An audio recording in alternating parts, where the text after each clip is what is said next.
$38 million. That was the figure on the check burning in my pocket. I sped through 3 red lights, desperate to tell my wife she never had to work another 14-hour day. But as I opened her office door, I did not just witness an affair. I overheard a plot to destroy me. If I had arrived 5 minutes earlier, I would be a victim. Instead, standing there in the shadows, I became their worst nightmare.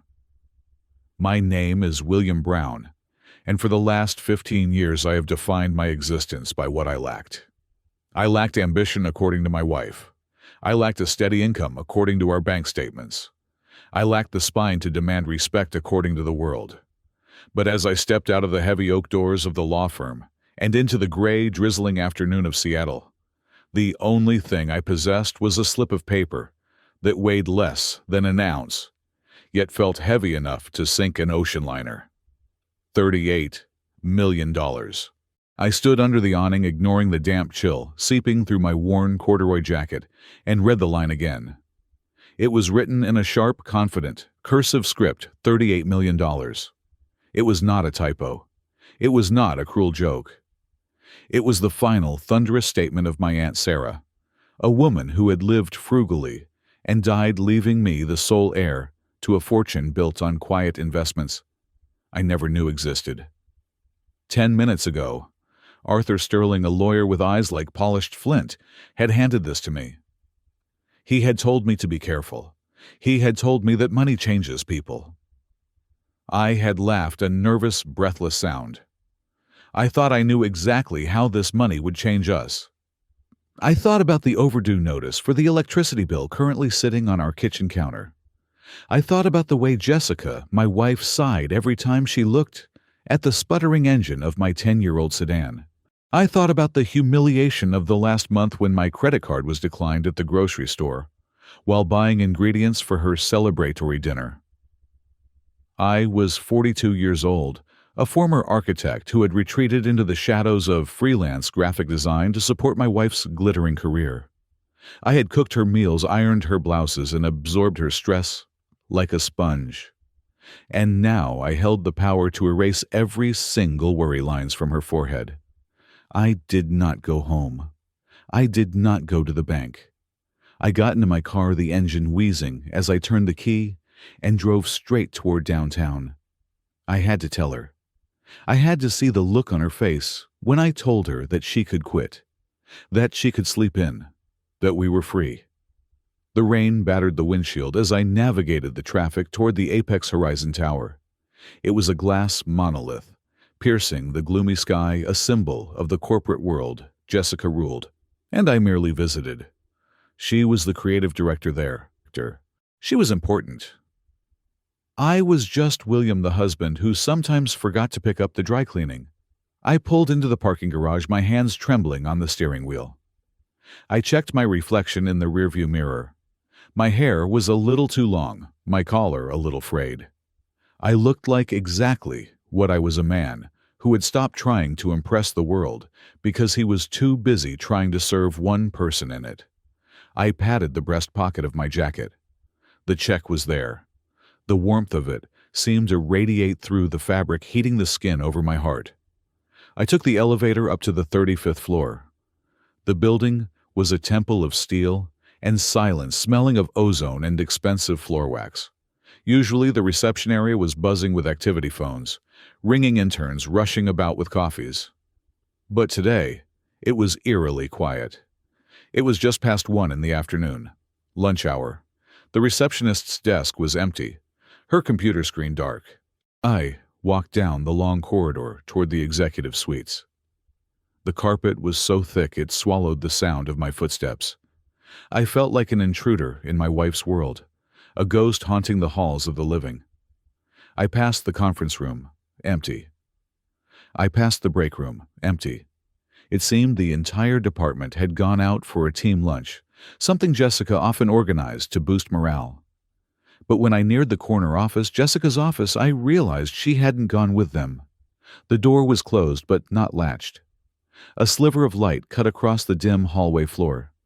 I smiled, shifting the bouquet of cheap supermarket flowers I'd grabbed on the way up. She was probably working through lunch again. eating a salad at her desk, frowning at a spreadsheet. I would walk in, drop the flowers, and then drop the bomb. $38 million, Jess. We are leaving. I raised my hand to knock, but my knuckles never made contact with the wood. A sound stopped me. It was a laugh, not the polite professional chuckle she used at dinner parties. This was a throaty, unguarded sound, a giggle that spiraled into a low moan. It was a sound I had not heard from my wife in half a decade. Then came the clink of crystal. Ice hitting glass. My hand froze in midair. The smile died on my face, replaced by a cold, prickling sensation that started at the base of my neck and spread rapidly down my spine. "More scotch?" a man's voice asked. It was smooth, teasing, familiar. I knew that voice. It belonged to Julian. He was 28 years old, Jessica's personal assistant. I had cooked dinner for him. I had listened to him complain about his girlfriends. I had treated him like a younger brother. "No more," Jessica's voice purred closer to the door than I expected. "I need a clear head for the meeting with the bank tomorrow." I should have knocked. I should have announced my presence. I should have turned around and left. But a dark, magnetic force pulled me toward that sliver of open space between the door and the frame. I leaned in, holding my breath, my heart hammering against my ribs like a trapped bird. I looked inside. The office was spacious, dominated by a massive mahogany desk and a view of the weeping Seattle skyline. But Jessica was not behind the desk. She was sitting on top of it. Her skirt was hiked up high on her thighs, her blouse unbuttoned enough to reveal the black lace bra I had bought her for her birthday, a gift she had thrown in the drawer without a second glance. Julian stood between her legs. His tie was loose, his jacket thrown carelessly over a chair. He held a tumbler of amber liquid in one hand, while the other rested possessively on my wife's knee. The visual shock was a physical blow. It felt as if someone had swung a sledgehammer into my stomach. The flowers in my hand suddenly felt heavy, ridiculous. My wife, my Jessica, the woman I had worshipped, the woman I had just inherited $38 million to save. But the visual was nothing compared to the auditory assault that followed. Julian took a sip of his drink and smirked. "You worry too much, Jess. The bank is going to approve it. William has good credit even if he has no money." Jessica threw her head back and sighed, running her fingers through Julian's hair. "I know. That is the only thing he is good for anymore. His credit score and his signature." I stopped breathing. The air in the hallway seemed to vanish. "Are you sure he will sign?" Julian asked. "It is a second mortgage, Jess. A big one. If the investment goes south, the bank takes the house." Jessica laughed again, but this time it was sharp, cruel. She leaned forward and kissed Julian on the nose. "Of course he will sign. He is a pathetic, guilt-ridden puppy, Julian. I have spent the last 3 years making sure he feels like a burden. I tell him to jump, he asks how high. I tell him to sign, he asks where." She took the glass from Julian's hand and took a long swallow. "Just 2 more months, Julian. That is all we need.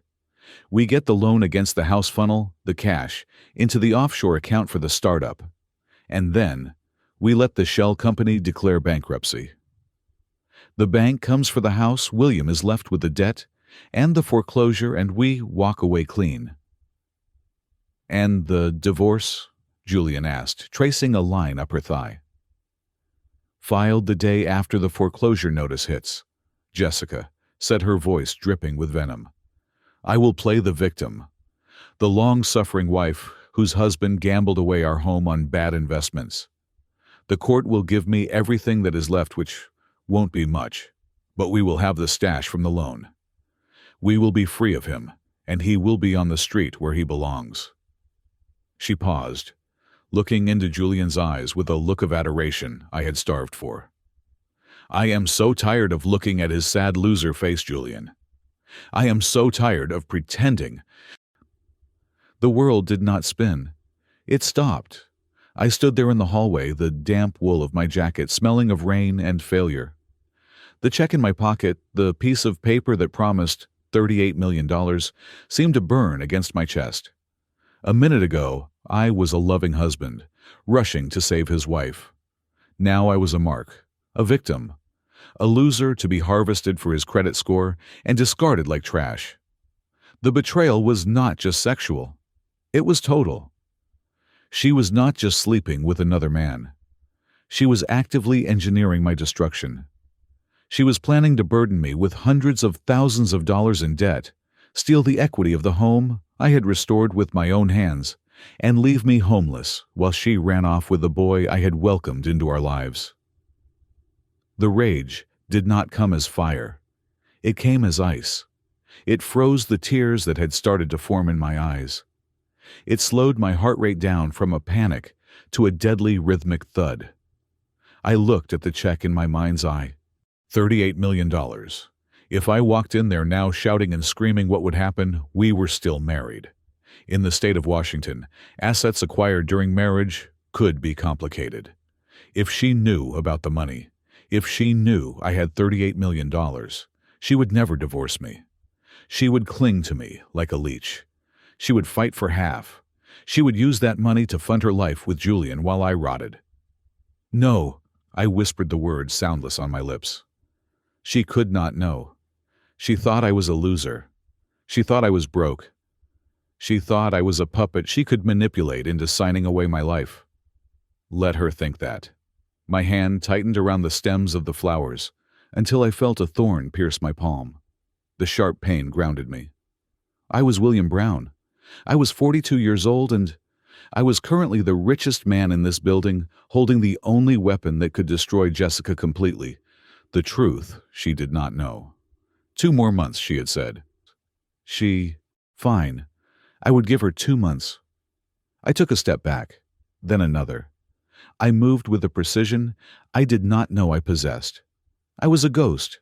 I was a shadow. I placed each foot down carefully on the plush carpet, ensuring not a single sound betrayed me. Inside the office, the giggling resumed. "Come here," I heard Jessica murmur. I turned away. I walked back down the long, silent corridor. I passed the empty receptionist desk. I pressed the button for the elevator.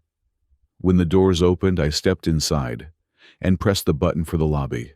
As the metal doors slid shut, cutting off the view of the hallway that led to my wife's office, I caught my reflection in the mirrored wall again. The man looking back at me was different. The softness around the eyes was gone. The slouch was gone. I reached into my pocket and touched the check one last time. It was safe. I was safe. But Jessica was already dead. She just didn't know it yet. I drove. I did not know where I was going, and frankly, I did not care. The rain in Seattle does not wash things clean. It just makes everything heavy. My windshield wipers slapped back and forth a rhythmic metronome, counting down the seconds of my old life. I navigated the car onto the interstate, merging into the stream of red taillights, feeling like a foreign object in the bloodline of the city. For the first time in 15 years, the silence in the car was not peaceful. It was screaming at me. I gripped the steering wheel until my knuckles turned white, my mind rewinding the tape of my marriage, playing it back. Not with the soft focus of love, but with the harsh, high-definition clarity of the betrayal I had just witnessed. How had I missed it? How does a man go from being a promising architect to a cuckolded husband, standing in a hallway clutching a check he is afraid to cash? It did not happen overnight. That is the insidious nature of erosion. You do not notice the mountain is disappearing until you are standing in a flat, empty field. I remembered the early days. I was 30 years old, working at a boutique firm designing residential spaces that won awards for sustainability and light. I had passion. I had a future. Jessica was just starting at Apex Horizon, then hungry and sharp as a tack. She loved my sketches back then. Or at least she pretended to. The shift began about 3 years into the marriage. It started with subtle jabs disguised as concern. Jessica would come home, toss her designer bag on the sofa, and ask about my day. When I showed her a design I was proud of, she would smile, a tight pitying thing, and ask how much the commission was. When I told her, the smile would vanish. "Oh, William," she would say, "that is sweet. But it barely covers the lease on the Audi." She made me feel small. She made my art feel like a child's finger painting. Slowly, the narrative shifted. My long hours at the firm were not dedication. They were inefficiency. My refusal to take on corporate soul-crushing projects was not integrity. It was immaturity. "You are too soft for this industry," William, she had told me one night, over a dinner I had cooked. "Why don't you take a break? Let me handle the heavy lifting. You can manage the house, do some freelance work. Support me so we can build a real empire." I thought it was a partnership. I thought I was making a noble sacrifice for the woman I loved. I quit my job. I put on the apron. I became the support system. I was a fool. As I drove past the exit for the airport, the memory of the financial leash she put around my neck choked me. It started with efficiency. "Why have two bank accounts?" she had argued. "It is so messy." "I am the finance major. Let me streamline it." So I signed everything over. Joint accounts where she held the primary access. I was given a credit card for household expenses. It felt reasonable at the time. But soon, the inquiries started. "Why did you spend $60 at the grocery store?" she would ask, circling the item on the receipt. "We do not need premium coffee, William. You are not earning premium money." I recalled the humiliation of 3 weeks ago. I was at the gas station, my tank hovering on empty. I swiped the card, declined. I swiped it again, declined. The cashier, a teenager with braces, looked at me with bored sympathy. I had to call her. I had to call my wife like a child asking for lunch money. She did not answer. I sat in my car for 45 minutes until she finally texted back, transferred 50. Try to budget better. I was 42 years old and I had to beg for the privilege of driving my own car. The isolation was the next layer of the trap. I used to have friends. Mike, a structural engineer I played squash with. Dave, my college roommate. We used to meet for beers on Fridays. Jessica never forbade me from seeing them. She was too smart for that. Instead, she planted the seeds of doubt. "I saw the way Mike looked at your shoes," she whispered to me after a barbecue one summer. "He thinks it is hilarious that you are a house husband. They all joke about it when you go to the bathroom." "No, they don't," I had argued. "Oh, honey," she had sighed, patting my cheek. "You are so naive. Men respect earners. They do not respect men who fold laundry. I am the only one who sees your worth, William. Everyone else just pities you." So I stopped calling Mike. I stopped answering Dave. I retreated into the fortress Jessica built, believing the world outside was mocking me, believing she was my only defender. God, the only person who saw the truth, was Aunt Sarah. Tears pricked my eyes, hot and angry. Aunt Sarah with her sharp tongue and her clouded eyes that saw more than anyone, with 20/20 vision. I remembered the last time I visited her at the hospice, a month before she passed. Jessica had refused to come claiming a board meeting. Sarah had grabbed my hand, her grip surprisingly strong. "William," she had wheezed, "you are drowning on dry land." "I am fine, Auntie," I had lied. "Jessica takes good care of me." Sarah had laughed, a dry rattling sound. "Care. That woman looks at you like a butcher looks at a prize hog." "She is fattening you up for something, William. You did not marry a wife. You are raising a shark in your bathtub. And eventually sharks get hungry." I had dismissed it as the ramblings of a dying woman. I had dismissed the only person who actually loved me. The rain outside intensified, hammering against the roof of the car. The traffic had slowed to a crawl, giving me nowhere to go but deeper into my own memory. The realization of the financial fraud hit me with the force of a physical blow. It was not just the cheating. The cheating was almost trivial compared to the paperwork. I thought about the late nights over the last 2 years. Jessica would come home with a stack of documents, feigning exhaustion. She would pour me a glass of wine, rub my shoulders, and then slide a folder across the kitchen island. "Just some tax structuring for the LLC," she would say casually.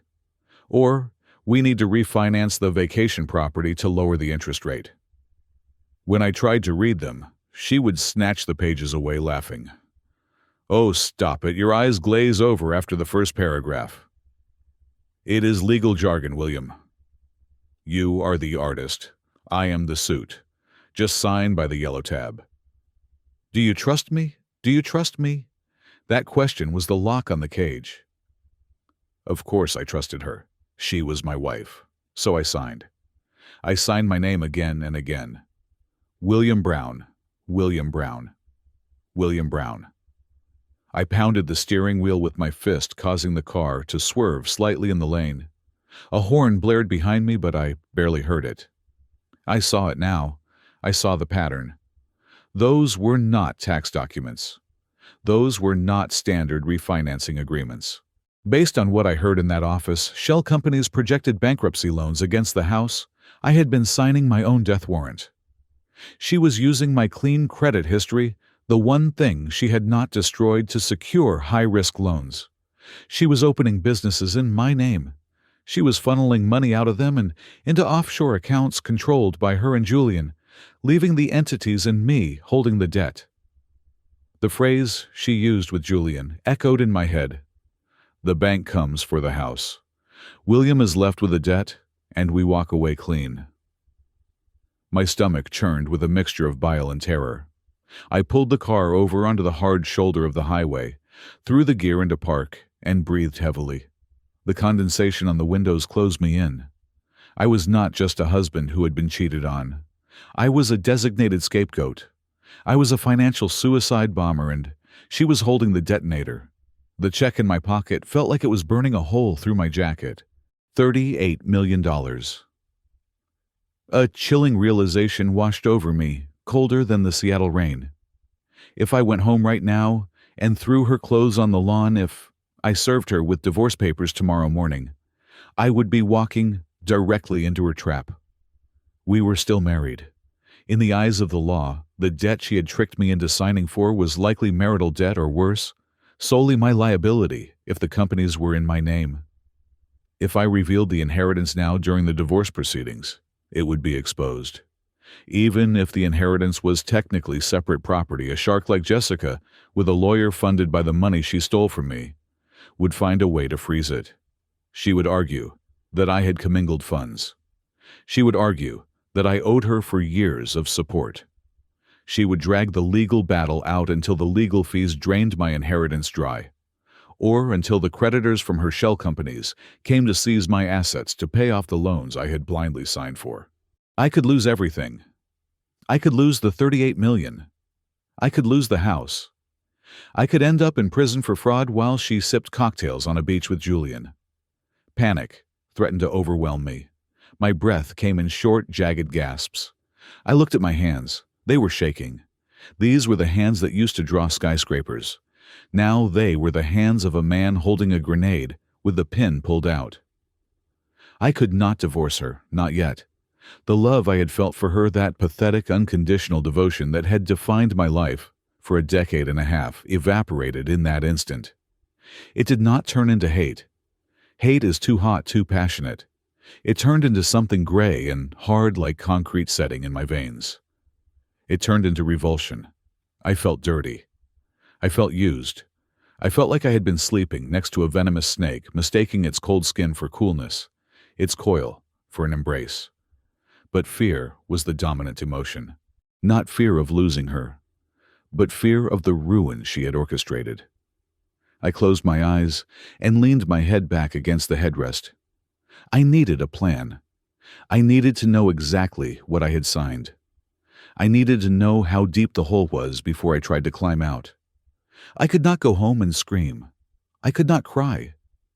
I had to go back to that house walk, into that kitchen, and look into the eyes of the woman who planned to destroy me. And I had to smile. I had to be the William she created, the fool, the leech, the unsuspecting victim. Because if she suspected for 1 second that I knew, she would trigger the explosion early. She would default on the loans, clean out the accounts, and disappear before I could secure the inheritance. I put the car back in drive. The engine whined a tired, complaining sound. I checked my face in the rearview mirror. I looked pale, ghostly in the dim light. I rubbed my cheeks until some color returned. I had to go back.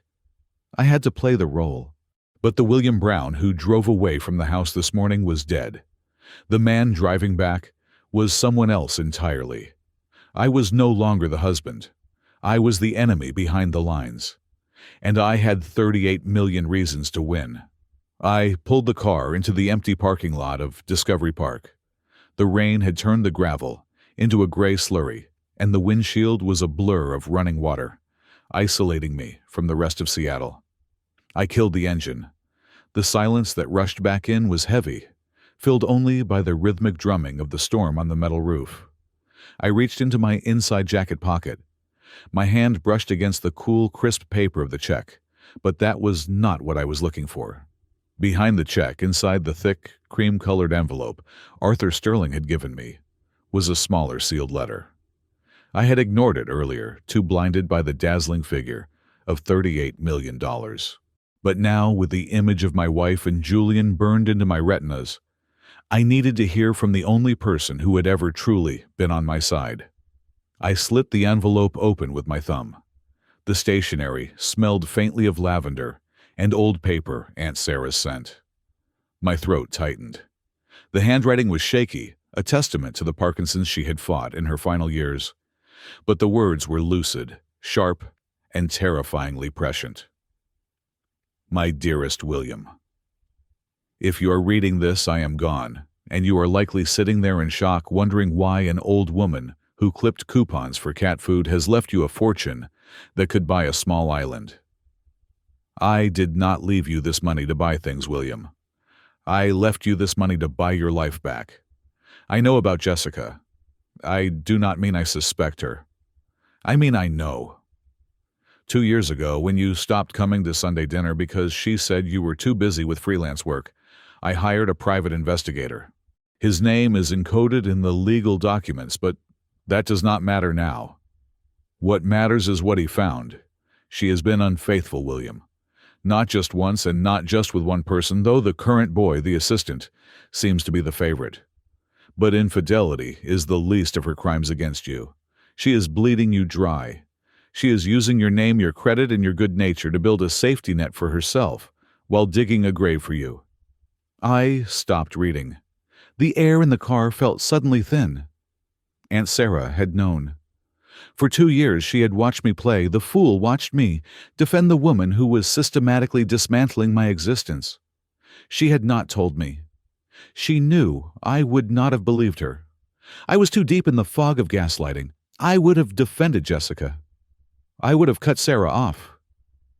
So she had done the only thing she could. She had prepared a parachute. I looked back at the letter. I knew you would not leave her on your own.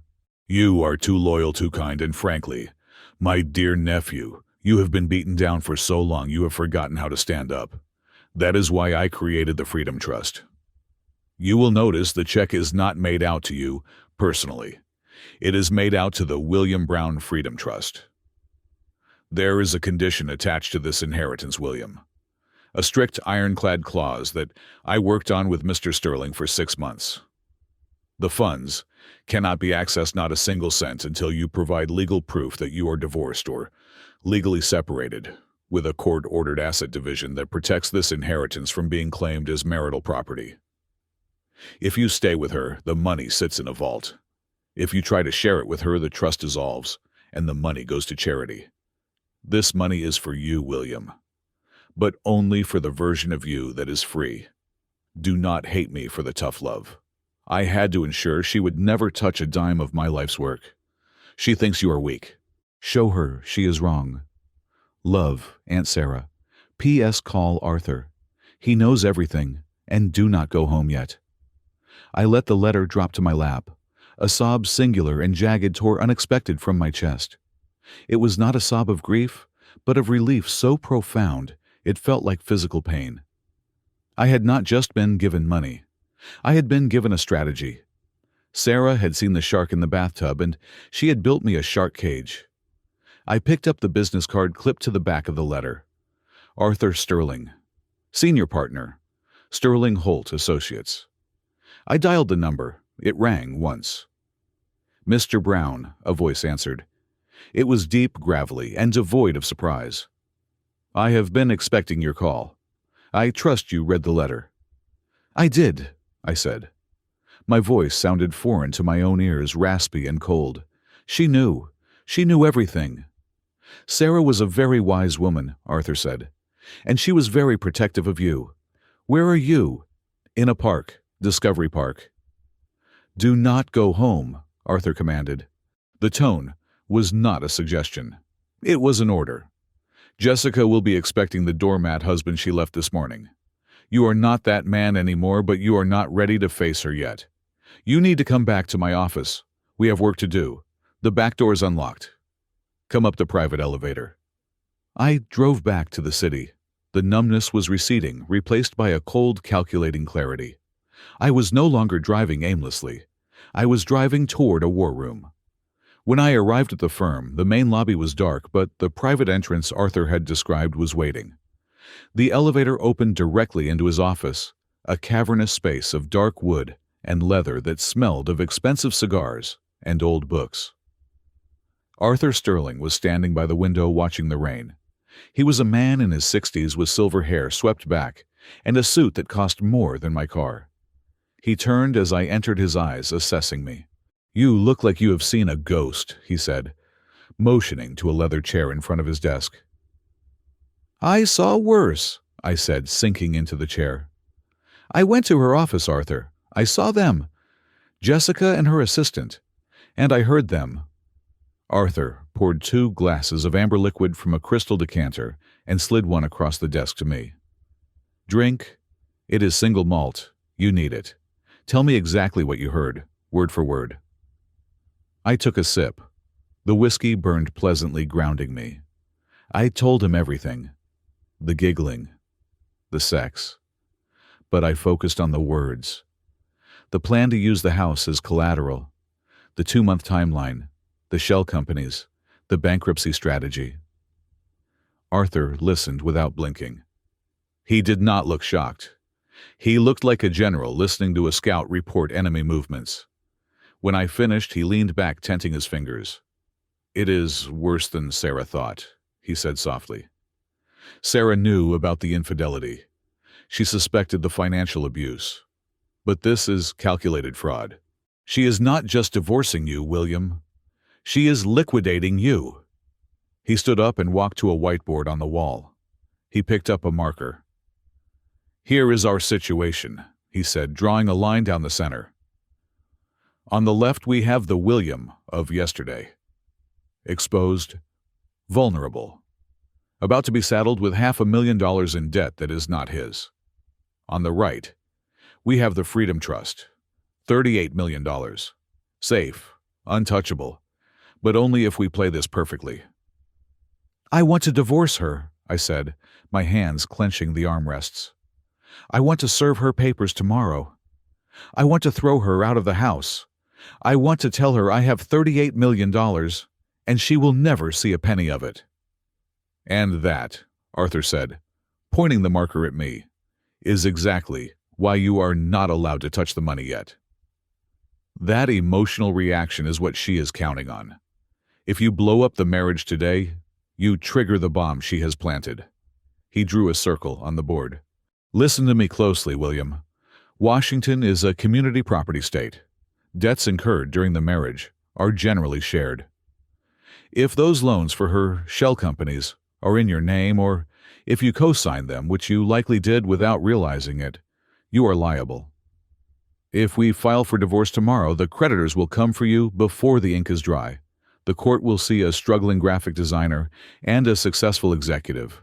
And while you might get alimony, you will also get half that debt. And since you have no income, that debt will crush you. So, what do I do? I asked. I cannot live with her. I cannot look at her. You have to, Arthur said. You have to, because the only way to exit this trap without losing your soul is to dismantle it from the inside. He sat down and leaned forward, his eyes locking onto mine. We need time. We need to find every document you signed. We need to trace where that money went. We need to prove that the debt was incurred fraudulently, for her benefit only, and that you were coerced or misled. That takes forensic accounting. That takes evidence. And the best place to get that evidence is not from the outside, but from the bedroom. You want me to spy on her, I said. I want you to be the husband she thinks you are, Arthur corrected. Sarah and I call this the honey trap. Jessica thinks you are stupid. She thinks you are blind. That is your greatest tactical advantage. A smart enemy is dangerous. A stupid enemy is invisible. Arthur opened a drawer and pulled out a fresh file. Here is the plan. It will take 3 months. Why 3? Because that is the fiscal quarter she is operating on. She mentioned 2 months to the loan approval. We need to be there when the money lands, and we need to divert the liability before she can declare that bankruptcy. 3 months, I repeated. It felt like a prison sentence. In those 3 months, Arthur continued, his voice dropping to a conspiratorial whisper, you will be the perfect husband. You will cook her dinner. You will ask about her day. You will sign whatever she puts in front of you, but only after you have used the technique. I am about to teach you to invalidate the signature subtly. You will let her think she is winning. You will feed her arrogance until she gets careless. He paused, letting the weight of the strategy settle on me. And while you are doing that, my team will be building a case that will not just get you a divorce. We are building a case that will put her in prison. He slid the glass of whiskey toward me again. The $38 million is your future, William. But right now, your job is not to be a rich man. Your job is to be an actor. Can you do that? Can you look the woman who betrayed you in the eye and say, I love you one last time, knowing it is the shovel that will dig her grave? I thought about the smirk on Jessica's face.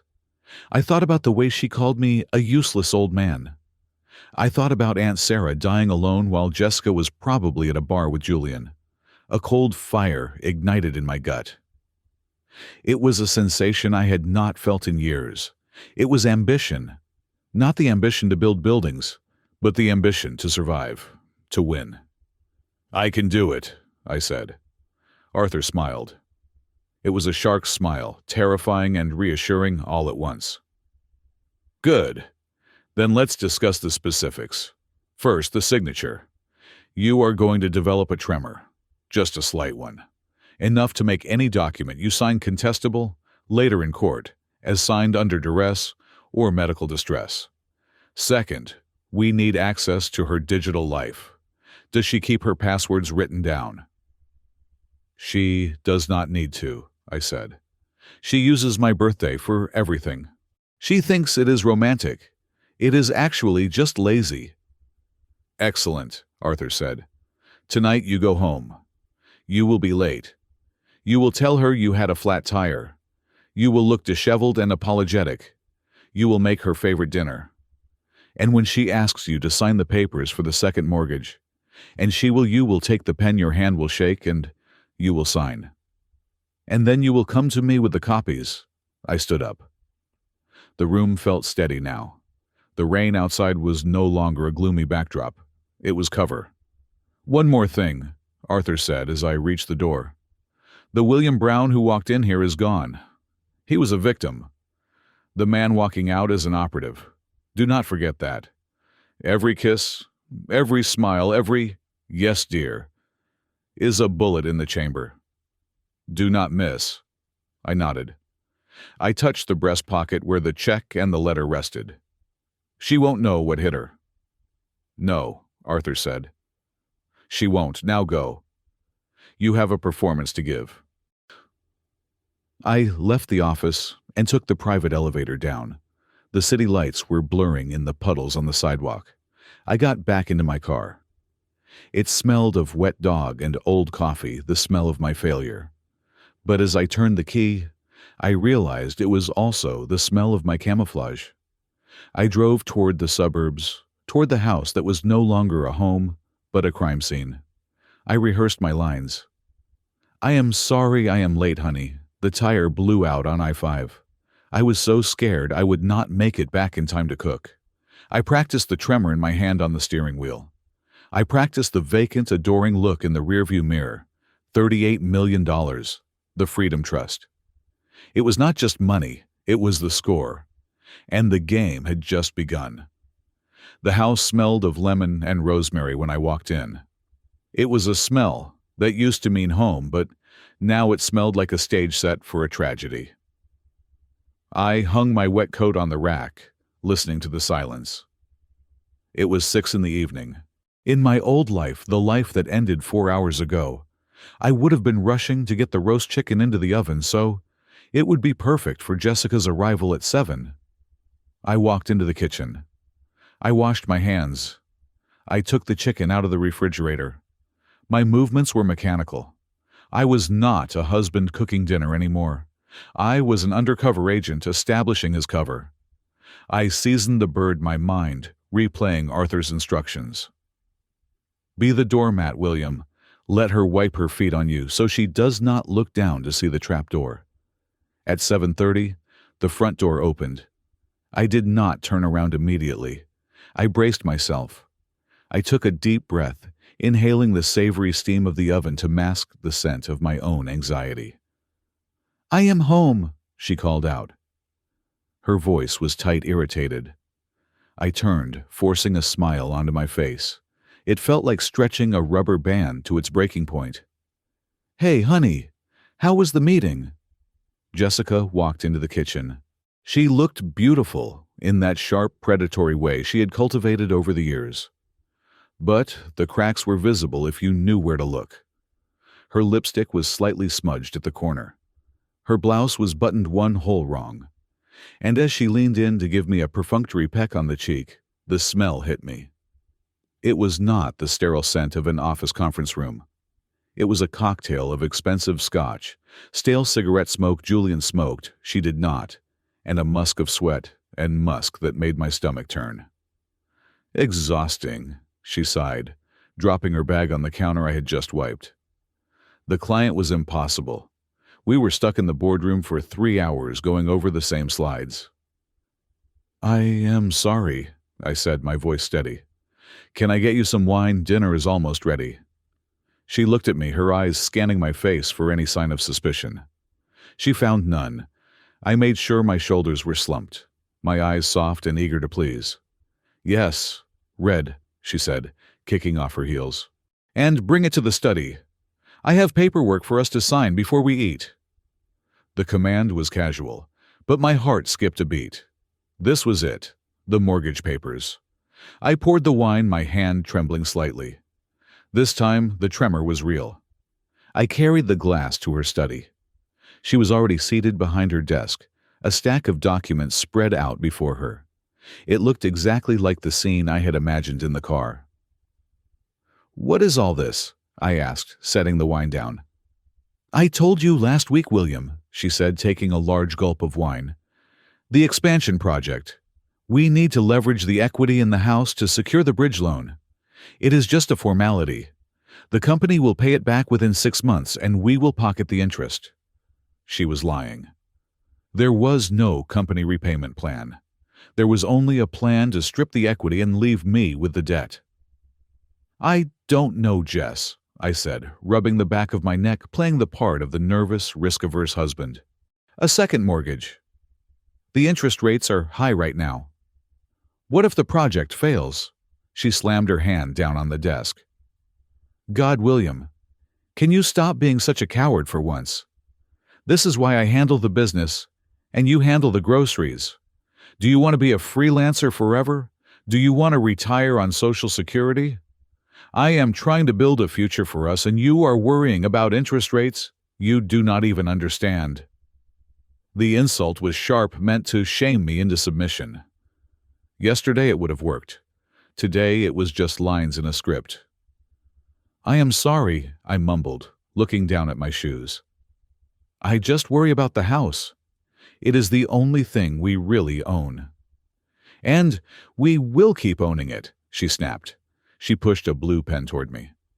"Just sign the papers, William. I have marked the spots with sticky notes. Do not read the fine print. It will just give you a headache. It is standard boilerplate." I picked up the pen. My hand was shaking. I looked at her. "Do you promise it will be okay?" I asked, infusing my voice with a pathetic desperation. "I promise," she said, her eyes cold. "Just sign." I bent over the paper. I remembered Arthur's lesson in the office. Do not sign your normal signature. Alter the angle of the assent. Break the connection between the first and last name. Make it look hesitant. If we need to contest this later, a forensic handwriting expert will testify that the signature shows signs of extreme duress or is a clumsy forgery, giving us grounds to annul the contract. I pressed the pen to the paper. I wrote William Brown, but I let the W trail off weakly. I skipped the loop in the LS. I made the B look jagged. I signed 5 times. "There," I said, putting the pen down. "I hope you are right." Jessica snatched the papers away, checking the signatures. She did not notice the discrepancies. She only saw the ink. A victorious smirk played on her lips there and gone in a second. "Good boy," she said. "Now go check on the chicken. I need to make a call." I walked out of the study, my legs feeling like jelly. I had just signed away my home, technically. But I had also baited the hook. The next day, the real work began. I waited until Jessica left for work, another early strategy meeting that I knew was a breakfast date with Julian. As soon as her car pulled out of the driveway, I went to the garage. I opened the trunk of my car and retrieved the small black case the private investigator had given Arthur. Inside were 4 listening devices, smaller than a dime, and a high-definition pinhole camera. My hands were sweating as I entered her home office. This was her sanctuary. If she found these, the game was over. I had to place them where she would never look, but where the audio would be clear. I placed one bug under the heavy oak desk, sticking it to the inside of the frame where her knees would be. I placed another behind the books on the shelf, directly behind her chair. Then I drove to her gym. I knew she parked her car in the back lot and left it unlocked because she claimed it was a safe neighborhood. I slipped into the back seat of her pristine white SUV. I wedged a device deep into the crevice between the driver's seat and the center console, and another under the passenger seat. For the next week, my life became a split-screen existence. On the surface, I was William the house husband. I mowed the lawn. I fixed the leaky faucet. I asked Jessica how her day was. Underneath, I was an intelligence officer. I spent my hours in the basement wearing headphones, listening to the live stream from the bugs. What I heard was a masterclass in cruelty and crime. "Did he sign?" Julian's voice came through the car speakers on Tuesday. "Like a lamb to the slaughter," Jessica laughed. The sound was tinny through the device, but the malice was high fidelity. "He actually asked me if it was safe. I almost burst out laughing." "So, when does the money hit?" "Friday. $200,000. As soon as it clears, I am transferring $150 to the consulting firm. We will invoice Apex Horizon for strategic branding services. Since I approve the invoices, it will be paid within 30 days. I froze, pressing the headphones tighter to my ears.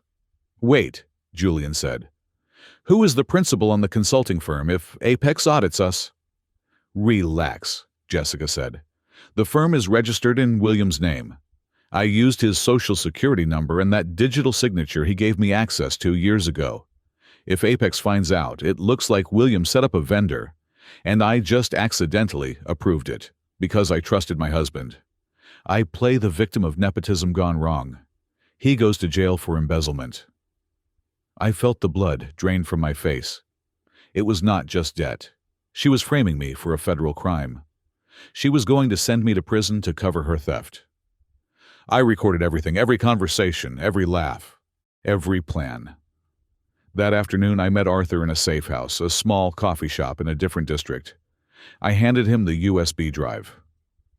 "You were right," I said, my voice shaking with rage. "They are using my identity to steal from Apex Horizon." Arthur's face was grim. "This changes things. We are not just fighting a divorce case anymore, William. We are building a RICO case. We need to secure your assets immediately." He slid a folder across the table. "The Swiss account is open. It is a numbered account completely anonymous. When the Freedom Trust dissolves and the check is cashed, the money will route through 3 different jurisdictions before landing there. She will never find it. But you need to be careful. You are sitting on a powder keg." "I can handle it," I said. But handling it was becoming harder every day. The hardest part was not the fear. It was the humiliation. 2 weeks into the operation, Jessica decided to host a dinner for her parents. Her father was a retired judge, a man who measured worth by tax brackets. Her mother was a socialite who thought art was a hobby, not a job. I spent 2 days preparing the meal. Beef Wellington, truffle mash, vintage wine. When they arrived, the atmosphere was frigid. Jessica sat at the head of the table, radiating disdain. "So, William," her father boomed, cutting into the beef. "Jessica tells me you are still dabbling in the graphic design thing, no thoughts of going back to a real firm." "I enjoy the flexibility," I said quietly. "It allows me to take care of the house," Jessica snorted. She swirled her wine, looking at me with open disgust. "Flexibility is just a nice word for unemployed dad. William likes to play artist while the adults pay the bills." Her mother tittered. "Oh, Jessica, don't be harsh. Someone has to cook the dinner. It is very domestic of him." "It is pathetic," Jessica said. She did not even look at me. She was looking at her phone, texting Julian under the table. I knew, because I could hear the vibration against the wood and I knew exactly what she was typing. Because I had installed a keylogger on her phone the night before. "Dinner with the parents. William is embarrassing me just by breathing. Wish you were here." I gripped my fork until my knuckles turned white. I wanted to stand up. I wanted to throw the wine in her face. I wanted to play the recording of her moaning Julian's name for her judge father to hear. I wanted to scream that I was worth $38 million and could buy and sell everyone at this table 10 times over. But I didn't. I looked at Jessica.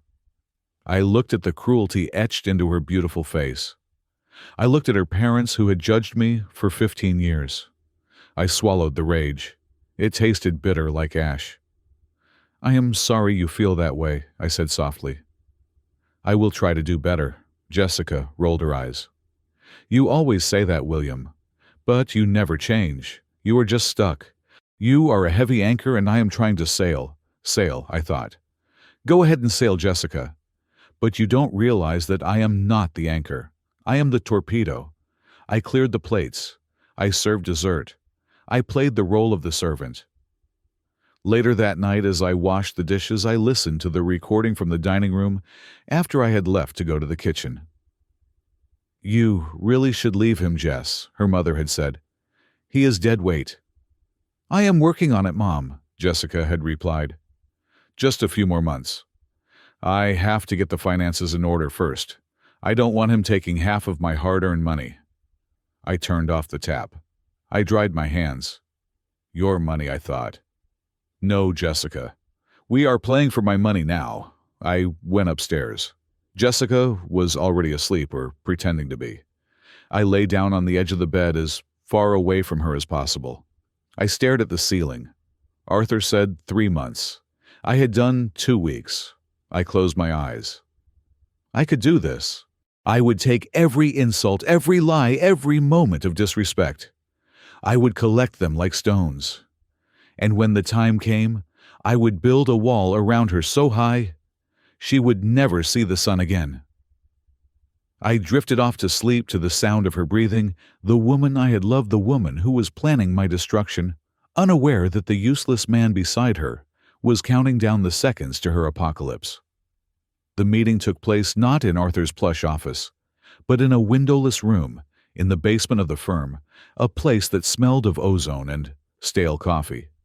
Arthur introduced me to Silas, a forensic accountant who looked more like a librarian than a detective. He wore thick glasses and a sweater vest, but when he opened the file containing the photos I had snapped of Jessica's documents, his eyes were predatory. "You are in trouble, Mr. Brown," Silas said, skipping the pleasantries. He tapped a spreadsheet projected onto the wall. "Serious trouble. I have spent the last 48 hours tracing the EIN numbers and the digital footprints of the entities listed in your wife's briefcase. What I found is not just embezzlement. It is a full-blown laundering operation." I felt the blood drain from my face. "Laundering you mean like drugs?" "White-collar crime syndicates," Silas corrected, his voice dry. "Here is the structure. Jessica, or rather the person posing as you, opened 3 shell companies. One is a consulting firm, one is a logistics provider, and one is a software development agency. They are all fake. They have no employees, no office space, and no product. But every month they bill Apex Horizon for services." Arthur stepped forward, his face grim. "She is approving invoices for work that was never done. Apex pays the vendors, that is, your companies. The money goes into accounts opened in your name. Then it is immediately transferred out to offshore accounts in the Cayman Islands and Cyprus, likely controlled by her and Julian. But here is the kicker, William. She is keeping a percentage in the company accounts to pay taxes." "She is paying taxes on stolen money?" I asked, confused. "To make it look legitimate," Silas explained. "If the IRS looks, it seems like a real business. But if Apex Horizon catches on, or if the FBI gets involved, guess whose signature is on the incorporation papers? Yours. Guess whose social security number is attached to the bank accounts? Yours. You are not just the victim, William. You are the designated fall guy. If this blows up, you are looking at 15 to 20 years in federal prison for wire fraud and money laundering." I stared at the projection. My name was everywhere. William Brown. It was a web of deceit woven so tightly around me that I could not move without strangling myself. "She has been practicing your signature," Silas added, pulling up a digital overlay. "Look at this. The variance between your real signature on your marriage license and the signature on these incorporation documents is less than 3%. She has mastered your hand. She has been planning this for a long time." Arthur placed a hand on my shoulder. "We need the originals, William. We have photos, but in court, she could claim they are doctored. We need the physical documents she keeps in that briefcase, and we need them now." "She never lets that bag out of her sight," I said, my voice rising in panic. "She sleeps with it next to the bed." "Then you have to steal it," Arthur said simply. "Silas has created high-quality forgeries of the documents based on your photos. Same paperweight, same font, same watermarks. You need to swap them. We need the originals to prove the ink age and the pressure of the pen, forensic proof that it was not you who signed them." That night, the house felt like a minefield. Jessica came home late, again flushed with the excitement of her illicit affair, dragging the leather briefcase that contained my prison sentence. She tossed it onto the chair in the bedroom and went into the bathroom to shower. My heart was hammering against my ribs like a trapped bird. I had 10 minutes, maybe 15. I went to my home office where I had hidden the packet of forged documents Silas had given me. I grabbed them, my hands sweating. I walked back into the bedroom. The sound of the shower running was my only cover. I approached the briefcase. It was locked. I froze. I had not thought about the lock. But then I remembered. Her laziness, her arrogance. The code would be something simple. Something she would not forget. I tried her birthday. Click. The latch sprang open. I let out a breath I did not know I was holding. I opened the lid. There they were. The articles of incorporation, the bank opening documents, the fake invoices. I worked with frantic precision. I pulled out the originals, my eyes darting to the bathroom door every 2 seconds. I replaced them with Silas's forgeries. They looked identical. To the naked eye, they were perfect. But to a forensic expert, the ink on the forgeries was fresh, while the ink on the originals, now safely tucked under my shirt, would show microscopic differences that proved I did not sign them. I closed the briefcase. I scrambled the tumblers on the lock. Just as I stepped away from the chair, the water in the bathroom stopped. I dove onto the bed, grabbing a book from the nightstand. When Jessica walked out, wrapped in a towel, steam billowing behind her, I was reading page 42 of a novel I had been pretending to read for a month. "You are still awake?" she asked, drying her hair. "Just reading," I said, forcing my voice to be steady. "Did you have a good day?" "Fine," she muttered, glancing at the briefcase. It was exactly where she left it. She didn't suspect a thing. "Go to sleep, William. I have a headache." I turned off the light, clutching the stolen documents to my chest under the duvet. I had the smoking gun. But I needed more. I needed the motive. I needed the timeline. I waited until 3 in the morning. Her breathing was deep and rhythmic, a heavy snore that used to annoy me but now sounded like opportunity. I slipped out of bed and crept down the hall to her home office. The room was bathed in moonlight. I sat at her desk and woke up her laptop. Enter password. I typed in my birthday. Access granted. I plugged in a USB drive Arthur had given me. It was loaded with a cloning software that would copy her entire email archive in minutes. While the progress bar crawled across the screen, I opened her email client. I needed to see it. I needed to see the conversation with Julian. I searched for his name. Hundreds of emails popped up. Most were work-related, but the ones sent after hours were a cesspool of conspiracy. I clicked on one dated 2 days ago. Subject: Freedom Day. My darling Julian. The bank manager called. The second mortgage is in underwriting. They just need one more signature from the idiot, which I will get tonight. Once the funds clear next Friday, we move the cash to the Cyprus account. I have scheduled the filing for divorce on the 15th of next month. That is Freedom Day. I have already drafted the letter to the board, explaining that I had no idea about William's gambling addiction and fraudulent activities. By the time the dust settles, he will be in cuffs, and we will be in Cabo. I cannot wait to never see his pathetic face again. He actually cooked me a roast chicken tonight. I almost vomited watching him beg for my approval. He is like a dog that doesn't know it is being taken to the vet to be put down. Love, Jay. I read the email 3 times, the 15th of next month. That was 3 weeks away. The progress bar on the screen hit 100%. Download complete. I pulled the USB drive. I wiped the history of my login. I shut the laptop. I sat there in the dark for a moment. The pain was gone. The shock was gone. All that was left was a cold, hard determination. She called me a dog. She was right about one thing: I was loyal. But she forgot that even a loyal dog will bite if you kick it enough times. She wanted to accelerate the timeline. Fine, I would help her. I needed to make sure she felt secure enough to make her move at the gala, which was coming up in 10 days. I needed to push her over the edge.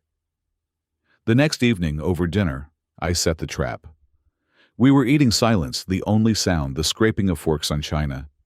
Jessica was scrolling through her phone, ignoring me as usual.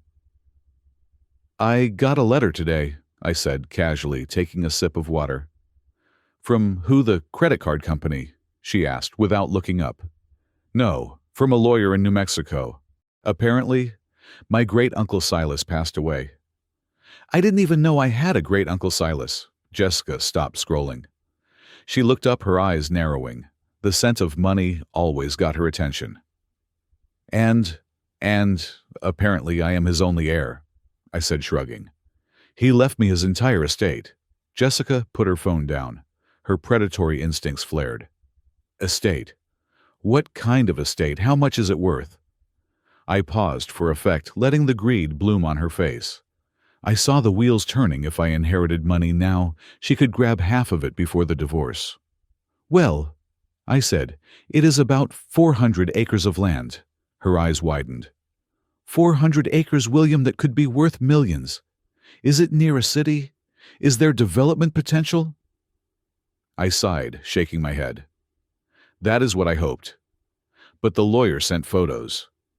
It is in the middle of the desert. No water rights, no road access. Just rocks and rattlesnakes. He said the last appraisal valued it at about $4,000. Total. I watched her face crumble. The hope vanished, replaced instantly by a wave of intense, visceral disgust. It was as if I had offered her a diamond, and it had turned into a lump of coal in her hand. $4,000, she spat. You got my hopes up for $4,000. God, you are useless. Even when you win the lottery, you lose. Just sign the papers to decline it. I do not want to pay the property taxes on a pile of dirt. I thought maybe we could build a cabin. I started using my most pathetic voice. A cabin, she laughed, a harsh barking sound. Who would want to go to a cabin with you, William? You live in a fantasy world. Grow up. She stood up, throwing her napkin on the table. I am going to the office. I cannot stand to look at you right now. You are just disappointing, in every single way. She grabbed her keys and stormed out. I heard her car peel out of the driveway. I sat at the table alone with the cooling lasagna. I picked up my wineglass and took a slow, deliberate sip. She was disappointed. Good. Her disappointment was fueling her urgency. She would run to Julian tonight. They would laugh about my worthless inheritance. They would reassure each other that the real money, the money they were stealing from Apex Horizon, was close. They would get sloppy. They would feel invincible. I touched the pocket where the USB drive and the original forged documents rested. Freedom Day is coming, Jessica, I whispered to the empty room. But it is not going to be yours. I cleared the table. I washed the dishes. Then I went downstairs to send the files to Arthur. The bait was taken. The trap was set. Now all I had to do was wait for the gala. The grand ballroom of the Fairmont Olympic Hotel was a cavern of gold leaf and crystal, designed to make people feel small, important, and expensive, all at the same time. This was the stage for the 20th anniversary of Apex Horizon, the night my wife Jessica would be crowned the queen of her little kingdom. For the last 3 days, the house had been a whirlwind of preparation. Jessica had spent $4,000 on a dress, a shimmering column of emerald silk that hugged her curves like a second skin. She had spent another $500 on a stylist, who came to the house to arrange her hair into a complex architectural updo. I, on the other hand, had been given instructions. Wear the gray suit, William, she had told me that morning, throwing the garment bag onto the bed. I looked at the suit. It was 10 years old. The lapels were too wide for current fashion. The fabric was thinning at the elbows, and there was a faint, stubborn stain on the left cuff from a wine spill 3 Christmases ago. I have the black tuxedo, I had ventured. The one I bought for my cousin's wedding. It fits better. No, Jessica had snapped, fixing her earring in the mirror. The tuxedo makes you look like a waiter. The gray suit makes you look dependable, humble. That is the look we are going for tonight. I am the star, William. You are the grounding wire. Don't try to shine.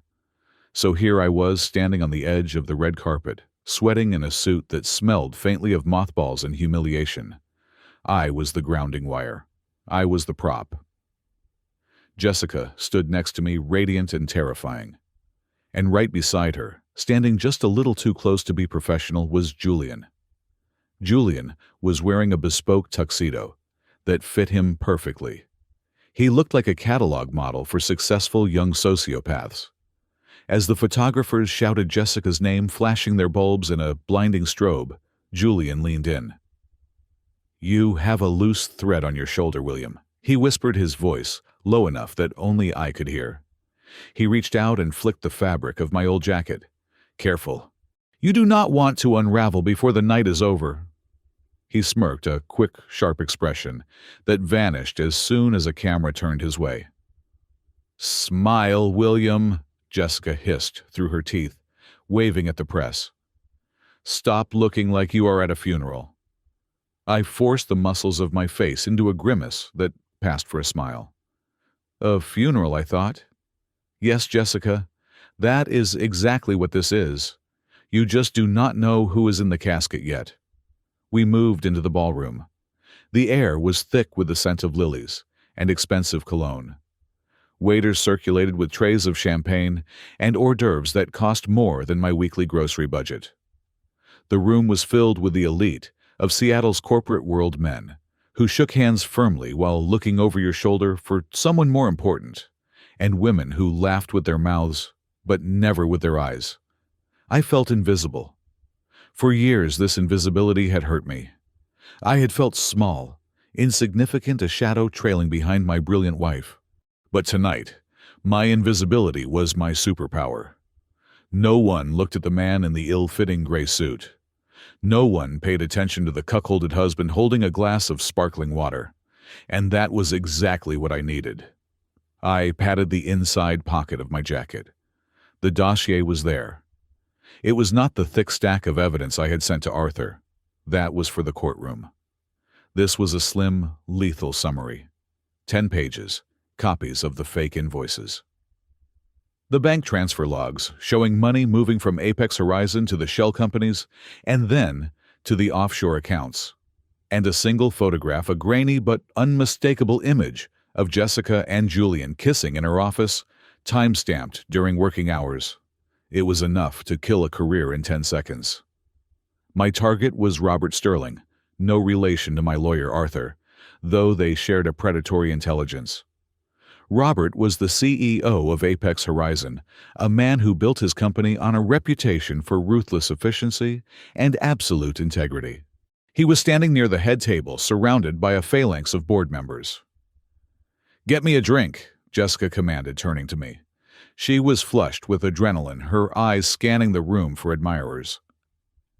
"And try not to spill it on yourself." "Of course," I said. "Vodka tonic. Martini? Dry. And make it quick. I have to network." She turned her back on me, immediately engaging in conversation with the vice president of marketing. Julian was at her elbow, laughing at a joke the VP made, playing the role of the charming protege perfectly.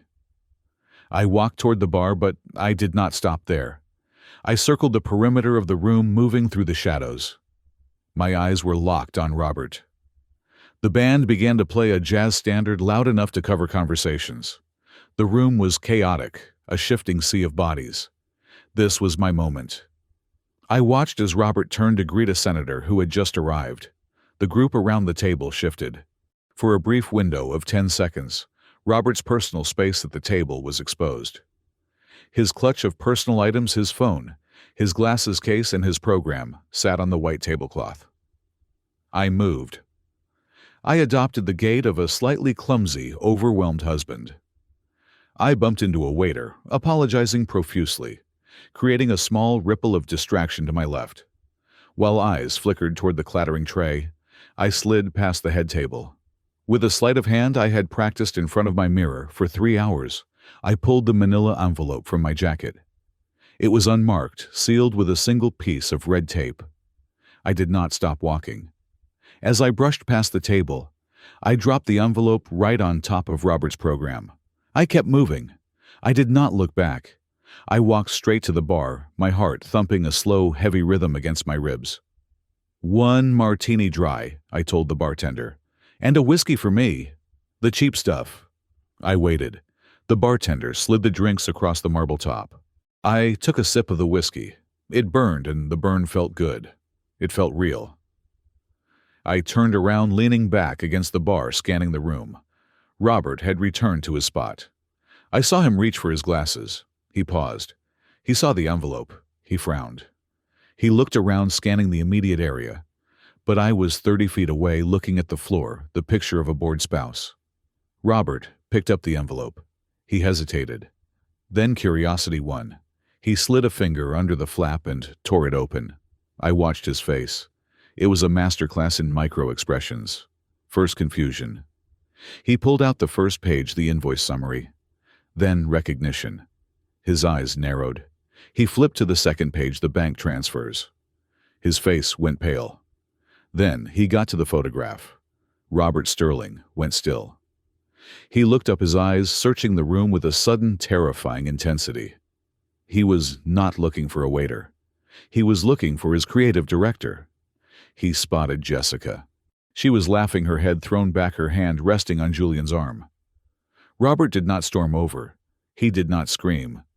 He was a CEO, not a brawler. He simply closed the envelope and tucked it into his inside pocket. Then he pulled out his phone and made a call. It was short. He spoke 3 words, maybe 4. He hung up and stood there staring at Jessica with a look of cold, absolute detachment. It was the look of a man who had just decided to cut off a gangrenous limb. I walked back to Jessica and handed her the martini. "Took you long enough," she snapped, taking the glass. "The bar was crowded," I said. "Well, stand over there," she said, waving her hand toward a pillar. "The ceremony is starting. Don't get in the way of the cameras." I retreated to the pillar. I sipped my whiskey. I checked my watch. It was 8:15. Arthur had told me the team was staged in the lobby. The Economic Crimes Unit, the FBI liaison. They were waiting for the signal. But Robert had likely just given his own signal to internal security. The lights in the ballroom dimmed. A spotlight hit the stage.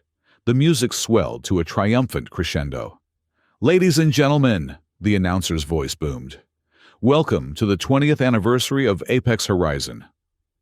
Applause thundered.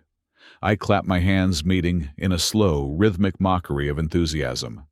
The ceremony dragged on. Speeches about vision, about future, about synergy. I watched the doors.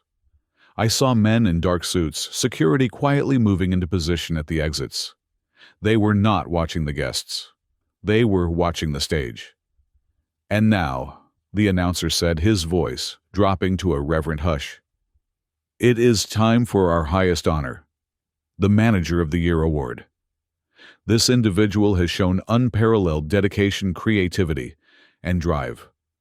Please welcome Jessica Brown." The spotlight swung across the room, blindingly bright, and landed on my wife. Jessica gasped, a perfectly rehearsed performance of surprise. She brought a hand to her chest. She looked at Julian, who beamed at her with the pride of a co-conspirator. She looked at me for a fraction of a second with a look that said, "Watch me rise."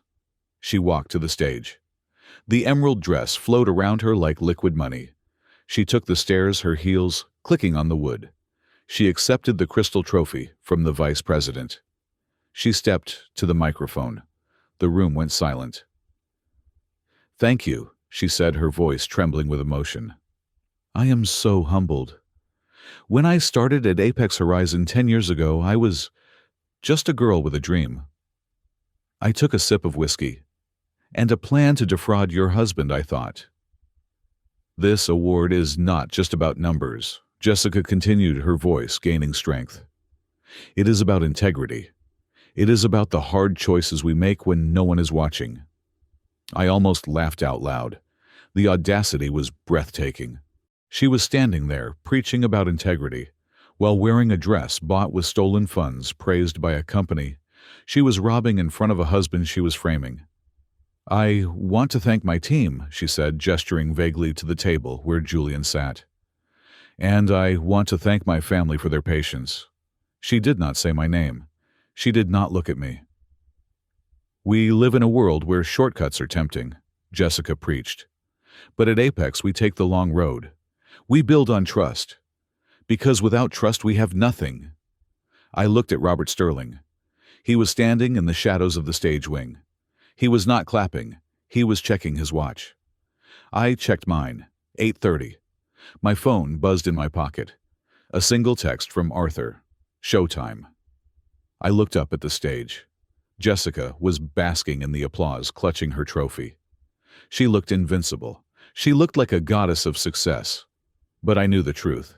She was Icarus, and she had just flown directly into the sun. For the first time in months, for the first time since I stood outside that office door and heard my life shatter, a genuine feeling of peace washed over me. The knot in my stomach loosened. The weight on my chest evaporated. I looked at my wife. I looked at the woman who had called me useless, who had planned to leave me destitute, who had laughed at my pain. And I smiled. It was not a nice smile. It was not a happy smile. It was the smile of the architect who has just watched the final keystone slide into place, knowing the structure is now strong enough to withstand the earthquake that is about to begin. "Enjoy the view, Jessica," I whispered into the darkness. "It is a long way down." I set my empty glass on a passing tray. I straightened my tie. I brushed a speck of lint from my old gray suit. The doors at the back of the ballroom burst open. The applause was a physical force, a thunderous wave of validation that washed over the ballroom. Jessica stood at the podium, clutching her crystal trophy to her chest, her face flushed with the kind of ecstasy that only narcissists feel when the world finally agrees with their own inflated self-image. She beamed at the CEO, at the board members, at the hundreds of employees who were clapping until their hands hurt. She looked like a queen on her coronation day. I stood in the shadows by the pillar, my hand resting casually in my pocket. My thumb hovered over the small plastic remote control I had modified from a presentation clicker 2 nights ago. I had bribed the audio-visual technician, a disgruntled kid named Kevin, who hated Jessica for firing his sister $500, to plug a rogue HDMI receiver into the main projection system. Jessica leaned into the microphone breathless. "Thank you," she said, her voice trembling with practiced humility. "This moment means everything to me. It is proof that hard work and honesty always prevail." Honesty. The word hung in the air, sickeningly sweet. I pressed the button. Behind Jessica, the massive 20-foot LED screen that had been displaying the Apex Horizon logo flickered. The golden letters dissolved into static. The polite jazz music that had started to swell for her exit cut out, abruptly replaced by a sharp, high-pitched feedback whine that made half the room cover their ears. Jessica frowned, tapping the microphone, thinking it was a technical glitch. She turned around to look at the screen. The static cleared. The image that replaced it was not a corporate slide. It was high-definition footage of Jessica's office. The angle was low shot from under the desk, framing the room in a grotesque, voyeuristic perspective. The ballroom went dead silent, the kind of silence that happens right before a car crash. On the screen, Jessica was sitting on the edge of her desk. Her blouse was unbuttoned. Julian was standing between her knees, his hands roaming over her. But it was not the intimacy that froze the blood of every person in the room. It was the audio. My directional microphones had captured every syllable with terrifying clarity. "Stop worrying, Julian," Jessica's voice boomed through the ballroom's concert-grade speakers. It was loud, distorted, and undeniably her. "Robert is an idiot. He thinks those invoices for the Synergy project are for software development. He does not know he is funding our retirement." A collective gasp ripped through the room. I saw Robert Sterling, the CEO, stand up so fast his chair fell backward with a crash. On the screen, Julian laughed. "And what about William? Won't he notice the tax liability?" "William, Jean's screen." Jessica scoffed, throwing her head back. "William is a pathetic, spineless loser. I forged his signature on the incorporation papers 3 months ago. If the IRS comes knocking, they will arrest him, not me. By the time he realizes he is the owner of a criminal enterprise, we will be drinking margaritas in Cabo." The video cut to black. For 3 seconds, nobody moved. The brutality of the confession was so absolute, so naked, that the brain needed time to process it. Then, chaos exploded. It started with a murmur that swelled instantly into a roar. People were standing up, pointing, shouting. Phones were raised, recording the meltdown. Jessica stood frozen on stage. She looked small now. The color had drained from her face so completely that her skin looked like gray putty. She stared at the blank screen, her mouth opening and closing like a fish out of water. The trophy slipped from her numb fingers and shattered on the stage floor, the sound of breaking crystal lost in the bedlam. Julian, who had been sitting at the front table, tried to run.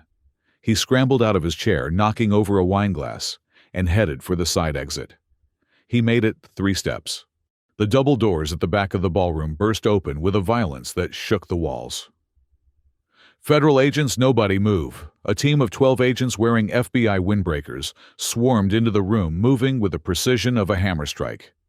They were flanked by 4 uniformed Seattle police officers and 2 men in suits, who I recognized as forensic auditors from the district attorney's office. The crowd parted like the Red Sea. The agents did not stop for pleasantries. They moved in 2 wedges, one team heading for the stage, the other cutting off Julian. Julian shrieked as an agent tackled him, pinning him to the expensive carpet. It was her. It was all her idea. I just did what I was told.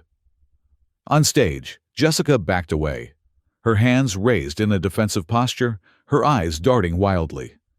"No," she stammered, her voice picked up by the live microphone she was still standing next to. "This is fake. It is a deep fake, eh? Someone is trying to frame me." Robert Sterling marched up the stairs to the stage. His face was a mask of cold fury. He did not look like the benevolent leader anymore. He looked like an executioner. He walked straight up to Jessica. He did not yell. He reached out and ripped the microphone from the stand. "Ms. Brown," Robert said, his voice projecting clearly over the commotion. "You are relieved of your duties effective immediately. You are banned from Apex Horizon premises. And if you ever say my company's name again, I will sue you until your grandchildren are born in debt." "Robert, please," Jessica begged, reaching for his arm. "Let me explain. That video." "Get your hands off me," Robert hissed, recoiling, as if she were radioactive. 2 FBI agents stepped onto the stage. One of them, a tall woman with eyes like flint, grabbed Jessica's wrist. She spun my wife around and slammed her chest against the podium. "Jessica Brown, you are under arrest for wire fraud, embezzlement, money laundering, and identity theft," the agent recited. The sound of the handcuffs, ratcheting shut, was the loudest sound I had ever heard. Click, click, click. The sound of my freedom, Jessica screamed. It was a primal, animalistic sound of pure rage. She thrashed against the agent, her hair coming loose from its intricate style, falling in messy strands over her face. And then she saw me. I had stepped out from the shadow of the pillar. I was standing in the aisle, bathed in the house lights that had just come up. I was holding my glass of cheap whiskey, watching her with a calm, detached interest. Her eyes locked onto mine. The realization hit her like a physical blow. The video, the camera angle, the specific timing. "You!" she screeched, straining against the cuffs so hard I thought her wrists would snap. She lunged toward the edge of the stage, spitting saliva. "You did this, you planned this. You useless, pathetic parasite, you set me up." The crowd turned to look at me. Hundreds of eyes. The cameras swung in my direction. I did not flinch. I did not look away. I took a slow sip of my whiskey. Then I walked toward the stage. The crowd parted for me. I walked with a steady, even pace. I was not the shuffling husband in the gray suit anymore. I was the architect of this demolition. I walked up the stairs. The FBI agents paused, looking at me. Robert Sterling stepped back, giving me the floor. I stopped 3 feet from Jessica. She was panting her chest, heaving, her eyes burning with hatred. "Tell them," she screamed at me. "Tell them I am innocent. Tell them you are the one who signed those papers. Tell them." I reached out and took the microphone from Robert's hand. I looked at it for a moment, then I looked at the crowd. Finally, I looked at Jessica. I am not useless, Jessica, I said. My voice was calm, steady, resonating through the terrified silence of the room. And I am not a parasite. I am just patient. I turned to the lead FBI agent. Agent, in my breast pocket, I have the original documents she kept in her safe. You will find that the ink on the signatures is fresh, while the paper is 3 months old. And if you check the pressure points, you will see they are clumsy forgeries. I also have a sworn affidavit from a handwriting expert, confirming I did not sign them. I pulled the folded packet of documents from my suite, the ones I had swapped that night in the bedroom, and handed them to the agent. These are the originals, the agent asked. Yes, I said. She thought she was framing me. She was just gathering evidence for you. The agent nodded, handing the documents to a colleague. He looked at Jessica. That seals it. Let's go. Jessica's legs gave out. She slumped against the podium, held up only by the agents gripping her arms. The fight drained out of her, replaced by a horror so deep it looked like madness. She looked at the documents in the agent's hand, the documents she thought were her safety net, and realized she'd been sleeping next to her executioner for weeks. William, she whispered, her voice cracking. Please, we are family. I leaned in close, so only she and the microphone could hear.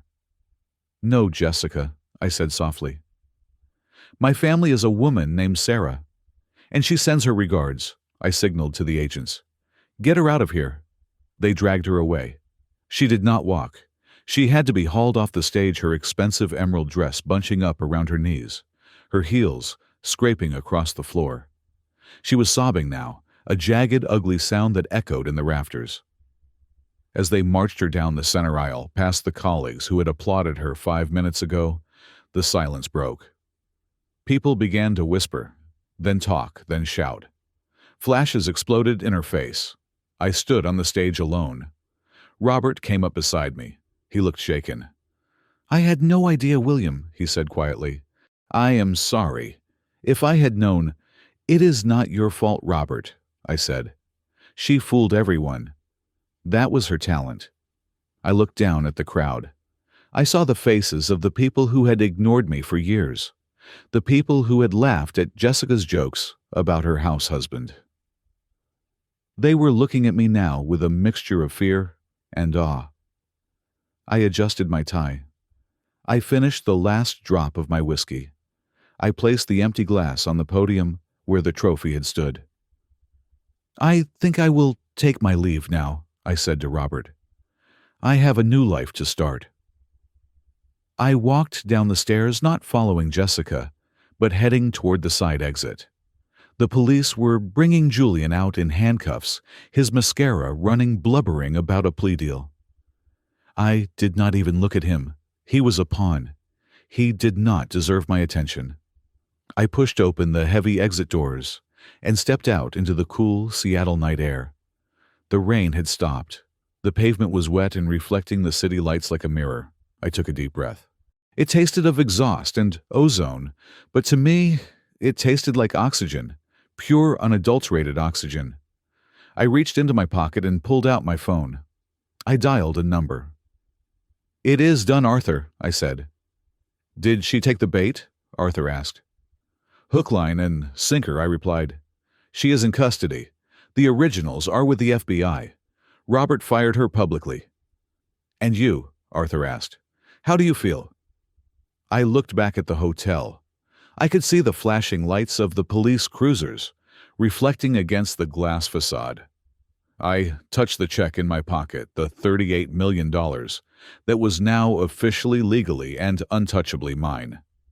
I feel, I said, watching the first star appear through the breaking clouds, like I just woke up from a 15-year coma. Go home, William, Arthur said. Pack your bags. The trust activates at midnight. I am not going home, I said, walking toward my car. I sold the house this morning. The new owners get the keys tomorrow. I am going to a hotel. A 5-star hotel. I hung up the phone. I got into my car, the engine starting with a reliable purr. I put it in gear and drove away from the chaos, away from the sirens, away from the woman who had tried to bury me.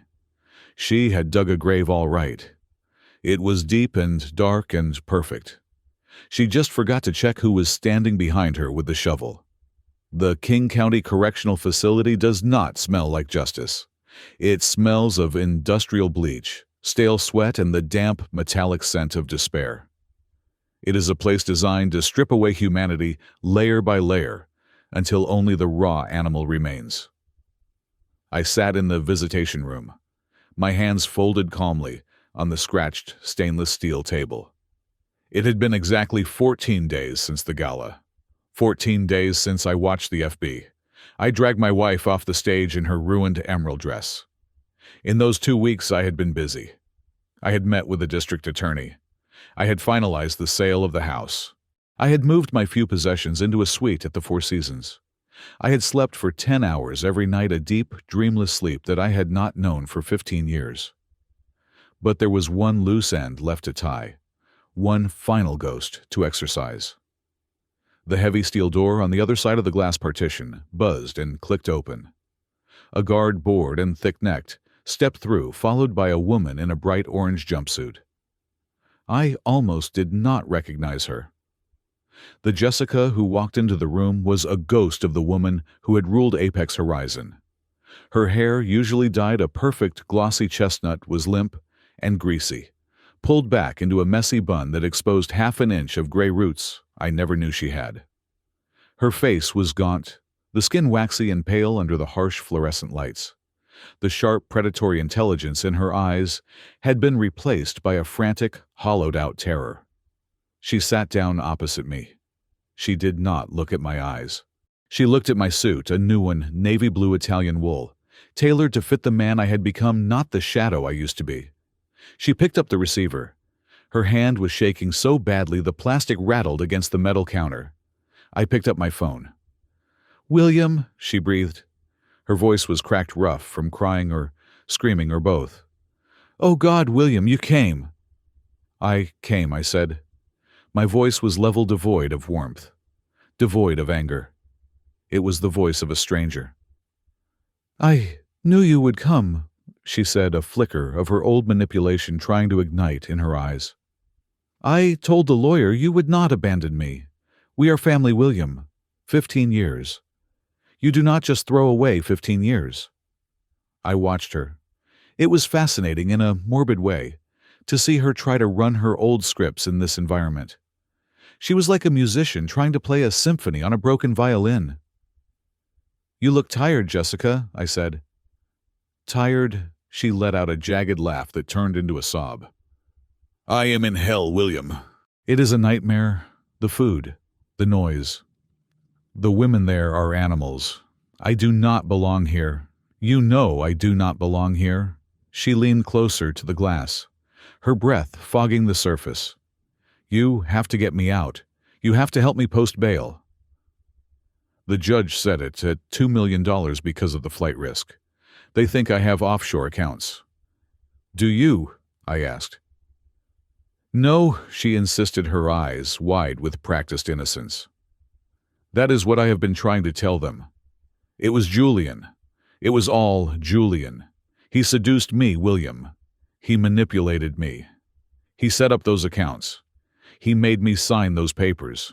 I was a victim, just like you. I did not blink. Julian says it was your idea. He has already cut a deal. He gave them the emails, Jessica. The ones where you called me a useless parasite. The ones where you planned the timeline for my destruction." She flinched, as if I had slapped her. "He is lying. He is trying to save his own skin. You know me, William. I can be hard, I can be demanding, but I am not a criminal. I love you. I have always loved you. I pushed you because I wanted you to be better. I wanted us to be a power couple." She reached out and placed her palm against the glass, trying to bridge the gap between us. "Please, honey. I need a real lawyer. The public defender is an idiot. He wants me to plead guilty. You have to hire Arthur Sterling. He is the best. He can fix this." Arthur is my lawyer, Jessica, I said, and he is currently very busy ensuring that you stay exactly where you are. Her face twisted. Then sell the house. We have equity. At least $400,000. Sell it and get me a defense team. If I get out, I can fix this. I can get my job back. I can sue Robert for wrongful termination. We can start over. I looked at her, desperate, grasping hands. She still did not get it. She still thought I was the resource she could mine. She still thought the house was ours. She still thought she had a future. I reached into my briefcase and pulled out a single document. I slid it through the metal slot at the bottom of the partition. "What is this?" she asked, staring at the paper. "Divorce papers," I said. "I signed them this morning. Arthur had them drawn up the day I found the listening devices in the car." She looked at the document, then back at me. "You are divorcing me, now when I am at my lowest. How can you be so cruel after everything I have done for you?" Cruel. I repeated the word, tasting it. Cruel is drugging your husband with lies for a decade. Cruel is planning to leave him homeless and buried in debt. This is not cruelty, Jessica. This is sanitation. "I won't sign," she hissed. "I won't sign anything until you get me a lawyer. And I want half. I want half of the house sale. I know you sold it. I checked the property records from the library computer." I leaned back in my chair. "The house is gone, Jessica. The proceeds went to pay off the legitimate debts you racked up in my name. There is nothing left. You are fighting for half of zero." She slumped back, defeated. "So that is it. You are just going to leave me here to rot. You are going to let me go to prison because you are too cheap to help me." "I am not cheap," I said softly. "In fact, I am very, very rich." She looked up, confused. "What are you talking about? You are a freelance graphic designer. You have $50 in your checking account." "Do you remember the day I came to your office?" I asked. "The day you were busy with Julian?" She flinched. "Why are you bringing that up to torture me?" "No, to clarify the timeline. You see, I did not come to your office that day to ask for grocery money. And I certainly did not come to beg for your affection." I paused. I wanted to make sure she heard every syllable. "I came because I had just left Arthur Sterling's office. I had just received an inheritance from my Aunt Sarah." Jessica's eyes narrowed. "Sarah. That old bat, she didn't have any money. She lived in a rental." "Sarah was worth $40 million, I said. "She was an early investor in tech stocks in the 90s. She lived quietly because she didn't want people like you sniffing around." Jessica's mouth fell open. $40 million.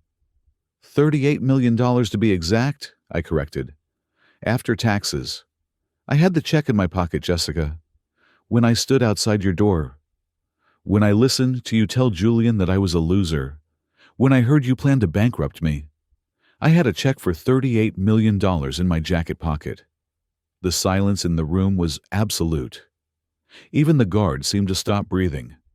I watched the realization wash over her. It started in her eyes, a widening, a sudden intake of light. Then it spread to her mouth, which twitched in a spasm of pure, unadulterated greed. For a second, she forgot she was in prison. She forgot the handcuffs. She forgot the wire fraud charges. $38 million, she whispered. "William, that is our money. We are married. That is community property.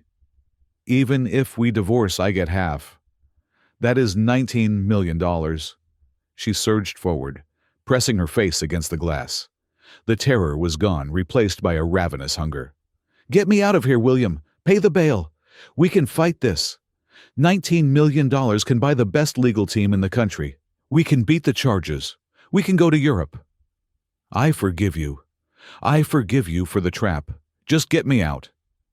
I shook my head slowly. "You really should have read Aunt Sarah's will, Jessica. But of course you couldn't. She knew you.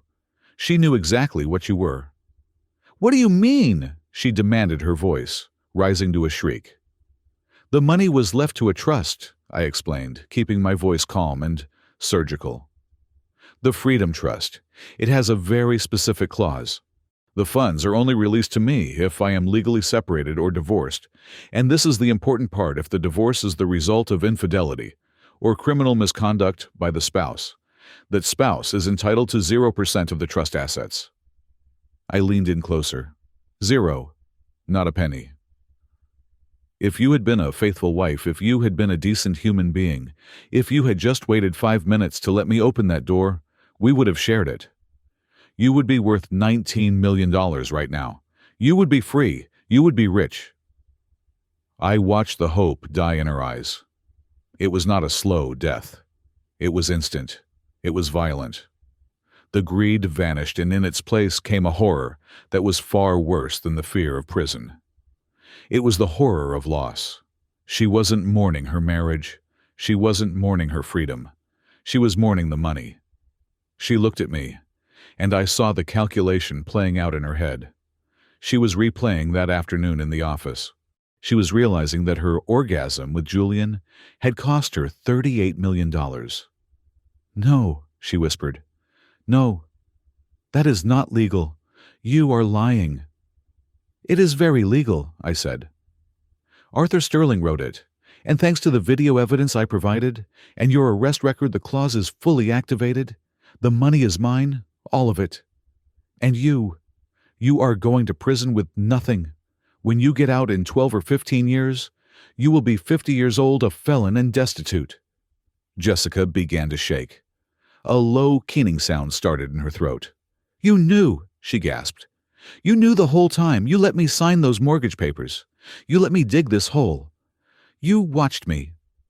"I watched you be yourself," I said. "I gave you every chance to stop. I gave you 2 months. All you had to do was stop lying. All you had to do was show 1 ounce of kindness. But you couldn't do it." I stood up. I buttoned my jacket. $38 million, Jessica, I said, delivering the final blow. It could have been a beautiful life. I turned my back on her. "William," she screamed. It was a sound that tore at her throat, a ragged explosion of regret and rage. "Come back, you can't do this. Give me the money. It is mine, I earned it. I put up with you for 15 years. I earned it." I walked toward the door. "William," she began to pound on the glass. Thud, thud, thud. "Don't you walk away from me. I made you. You are nothing without me, nothing." The guard stepped forward, grabbing her by the shoulders to pull her back. She fought him, clawing at the air, her eyes fixed on my retreating back. "I will kill you!" she shrieked, her voice cracking into hysteria. "I will kill you, William! Give me my money!" I pushed the heavy steel door open. The sound of her screaming followed me into the corridor, echoing off the concrete walls. "Give me my money! Now I love you, now I am sorry. Just give me my money." I walked down the long, sterile hallway. The buzz of the door locking behind me cut off her voice. The silence returned. I adjusted my cuffs. I checked my watch. I had a flight to catch in 3 hours. The air outside the prison was gray and drizzling, typical Seattle weather. But as I stepped onto the sidewalk, a single ray of sunlight pierced the clouds, illuminating the wet pavement. I took a deep breath. I felt lighter. The final weight had been lifted. I had looked the monster in the eye, and I had seen that it was just a small, greedy creature trapped in a cage of its own making. I walked to the curb where a black town car was waiting. The driver opened the door for me. "Where to Mr. Brown?" he asked. "The airport," I said. "And then everywhere else." The divorce was not a battle. It was a surgical excision. With Jessica incarcerated and the evidence of her infidelity and financial crimes irrefutable, Arthur Sterling navigated the legal system with the precision of a master helmsman.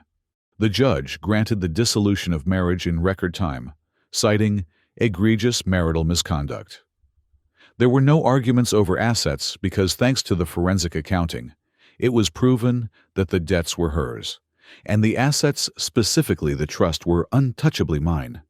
Freedom, I discovered, did not taste like champagne. It tasted like clean air. It tasted like waking up at 7 in the morning and realizing the only person I had to please was myself. The first thing I did with the money was not buy a yacht or a sports car. I sat down with a calculator and a stack of bills, the small, lingering debts that had been like pebbles in my shoe for a decade. The credit card I had used for groceries, the dental bill Jessica refused to pay, the final utility payments on the house. I wrote checks for all of them. Watching the balance on those accounts hit zero was a quiet, profound ecstasy. Then I did something sentimental. I bought the house back. The sale I had orchestrated before the arrest was to a holding company. I controlled a temporary measure to get the asset out of Jessica's immediate reach during the chaotic arrest phase. Now, I took full legal possession. I walked through the empty rooms one last time. I stood in the kitchen where I had cooked thousands of meals that were eaten in ungrateful silence. I stood in the study where I had signed my name with a shaking hand. I stood in the bedroom where I had replaced the documents. I thought I would feel sad. Instead, I felt like I was visiting a museum dedicated to a war that was over. I hired a crew to strip it. Not just the furniture, but the carpets, the drapes, the light fixtures Jessica had picked out. When it was just a shell of wood and drywall, I sold it to a nice young couple who were expecting their first child. They talked about painting the nursery yellow. I signed the deed and walked away, leaving the ghosts behind. With the past demolished, I turned to the future. 15 years ago, I had a sketchbook full of dreams. I wanted to design spaces that breathed, buildings that made people feel safe and inspired. Jessica had called them pipe dreams. She said architecture was for people with egos, not people with bills. 2 months after the divorce was finalized, I opened the doors to Brown Associates. I did not rent a glass tower downtown. I bought a refurbished warehouse in the Arts District, a space with high ceilings, exposed brick, and massive windows that let the Seattle light flood in. My hiring policy was simple, and it raised eyebrows in the industry. I did not headhunt the young, hungry sharks from the top firms. I looked for the discarded.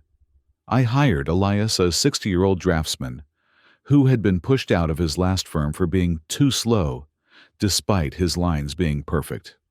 I hired Maya, a brilliant structural engineer, who had been blacklisted for reporting sexual harassment at her previous job. I hired people who had been told they were too old, too difficult, or too soft. "We do not work 14 hours a day here," I told them at our first meeting. "We go home to our families, we take weekends off, and we treat each other with respect. If you can't do that, you can't work here." The industry whispered that we would fail. They said we lacked the killer instinct. 6 months later, we won the bid to design the new city library. We won it not because we were the cheapest, but because our design focused on community, on light, on accessibility. We designed a building for people, not for portfolios. Work became a joy, not a burden. But life outside of work was where the real healing happened. I had spent a decade and a half living vicariously through screens. I had watched travel documentaries while folding laundry. I had looked at photos of exotic beaches while waiting for Jessica to come home from her late meetings. Now, I packed a bag. I stood under the iron lattice of the Eiffel Tower in Paris, eating a crepe that burned my fingers, tears streaming down my face, not from sadness, but from the sheer overwhelming reality of being there. I walked the neon-soaked streets of Tokyo at midnight, feeling the electric pulse of the city, realizing that the world was vast and I was no longer trapped in a small dark corner of it. I swam in the turquoise waters of the Maldives, floating on my back, looking up at a sky that seemed infinite. In these places, I met people, real people. I met a chef in Lyon who taught me how to make a proper bechamel sauce and didn't care about my bank account. I met a backpacker in Kyoto who shared a train ride with me and talked about philosophy for 3 hours without once asking what I did for a living. I made friends who knew me as William, the guy who liked jazz and bad puns, not William, the husband of the VP, or William the millionaire. I was rediscovering the man I used to be. He was a little older, a little scarred, but he was still there. And he was interesting. Of course, the shadow of the past still tried to reach out. The trial of Jessica Brown and Julian Vance was the scandal of the year in Seattle. The prosecution did not need to work hard. The evidence I had provided was overwhelming. The jury deliberated for less than 4 hours. Guilty on all counts: wire fraud, money laundering, identity theft, embezzlement. The judge, a stern woman who had no patience for white-collar predators, threw the book at them. "You abused a position of trust," she told Jessica during sentencing. "Not just in your company, but in your home. You preyed on the person who should have been your partner. 12 years. Federal prison. No parole for at least 10. I was not in the courtroom when the sentence was read. I was in my office reviewing blueprints for a community center. Arthur called me with the news. "It is over, William," he said. "Thank you, Arthur," I replied. "Send the bill." I hung up and went back to work. I did not feel a surge of triumph. I just felt a quiet sense of balance being restored to the universe. Letters started arriving about a month later. They were sent from the correctional facility. The handwriting on the envelopes was familiar, spiky, aggressive, demanding. "William, please. You have to listen. I am sorry I never opened a single one. I did not burn them. I did not shred them. I simply marked them, returned to sender, and dropped them back in the mailbox." I had heard enough of her voice to last a lifetime. I did not need to read her desperate attempts to manipulate me from a cage. Her words had no power over me anymore. Instead, I channeled that energy into something else. I remembered Aunt Sarah's letter. "I left you this money to buy your life back. I wanted to do that for others. I established the Sarah Miller Foundation. It was a quiet organization, not one that threw gala dinners or handed out crystal trophies. Its mission was specific to provide legal aid, financial counseling, and emergency housing for men who were victims of domestic abuse and financial coercion. It was a taboo subject. Society often laughed at the idea of men being victims. They called them weak. They called them useless. I knew better. I spent my evenings reading the applications that came in, stories of men whose wives controlled their bank accounts, men who were isolated from their families, men who were told day after day that they were nothing. I paid for their lawyers. I paid for their therapy. I paid for them to start over. One afternoon, a young man came to my office. He was maybe 30, wearing a frayed jacket, looking at the floor, his shoulders hunched in that familiar defensive posture. He had just escaped a marriage that had drained him of every dollar and every ounce of self-worth. "I don't know how to thank you, Mr. Brown," he whispered. "I thought I was the only one. I thought I was just weak." I stood up and walked around my desk. I shook his hand, looking him dead in the eye. "You are not weak," I told him. "You survived. And now you are going to build something new." I watched him leave, his head held a little higher. I walked to the window and looked out at the city. The rain had stopped and the clouds were breaking apart, revealing the deep, bruised purple of twilight. The lights of the city were flickering on, one by one. I was 43 years old. I had a business I loved. I had friends who respected me. I had a future that was wide open. I touched the glass, feeling the cool vibration of the city. I had been burned to the ground. But the thing about ashes is that they are excellent fertilizer. I had not just survived the fire. I had grown a garden in its wake. And for the first time in my life, every single flower belonged to me. The air up here is different. On the 43rd floor, the wind does not just blow. It sings. It whips around the glass balustrade of my penthouse terrace, carrying the scent of the ocean and the crisp, pine needle freshness of the Washington night. Below me, the city of Seattle is a sprawling galaxy of amber and white lights, a grid of electricity that looks chaotic from the ground but makes perfect geometric sense from this height. I stood at the edge, my hands resting on the cold railing.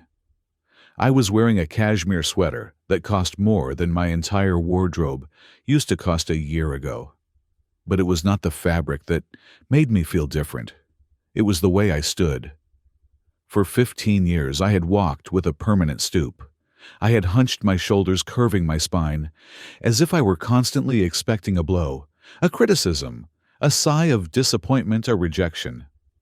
I had made myself smaller to fit into the tiny box Jessica had built for me. I had collapsed my own lungs to breathe the stale air she allowed me to have. Tonight, my back was straight. My chest was open. I filled the space I occupied. I looked down at the streets below. Somewhere down there in the maze of traffic and noise was the ghost of the old William. I could almost see him driving that rusted sedan, gripping the wheel with white knuckles, terrified that his card would be declined at the gas pump. I could see him rushing home to cook a roast chicken for a woman who despised him.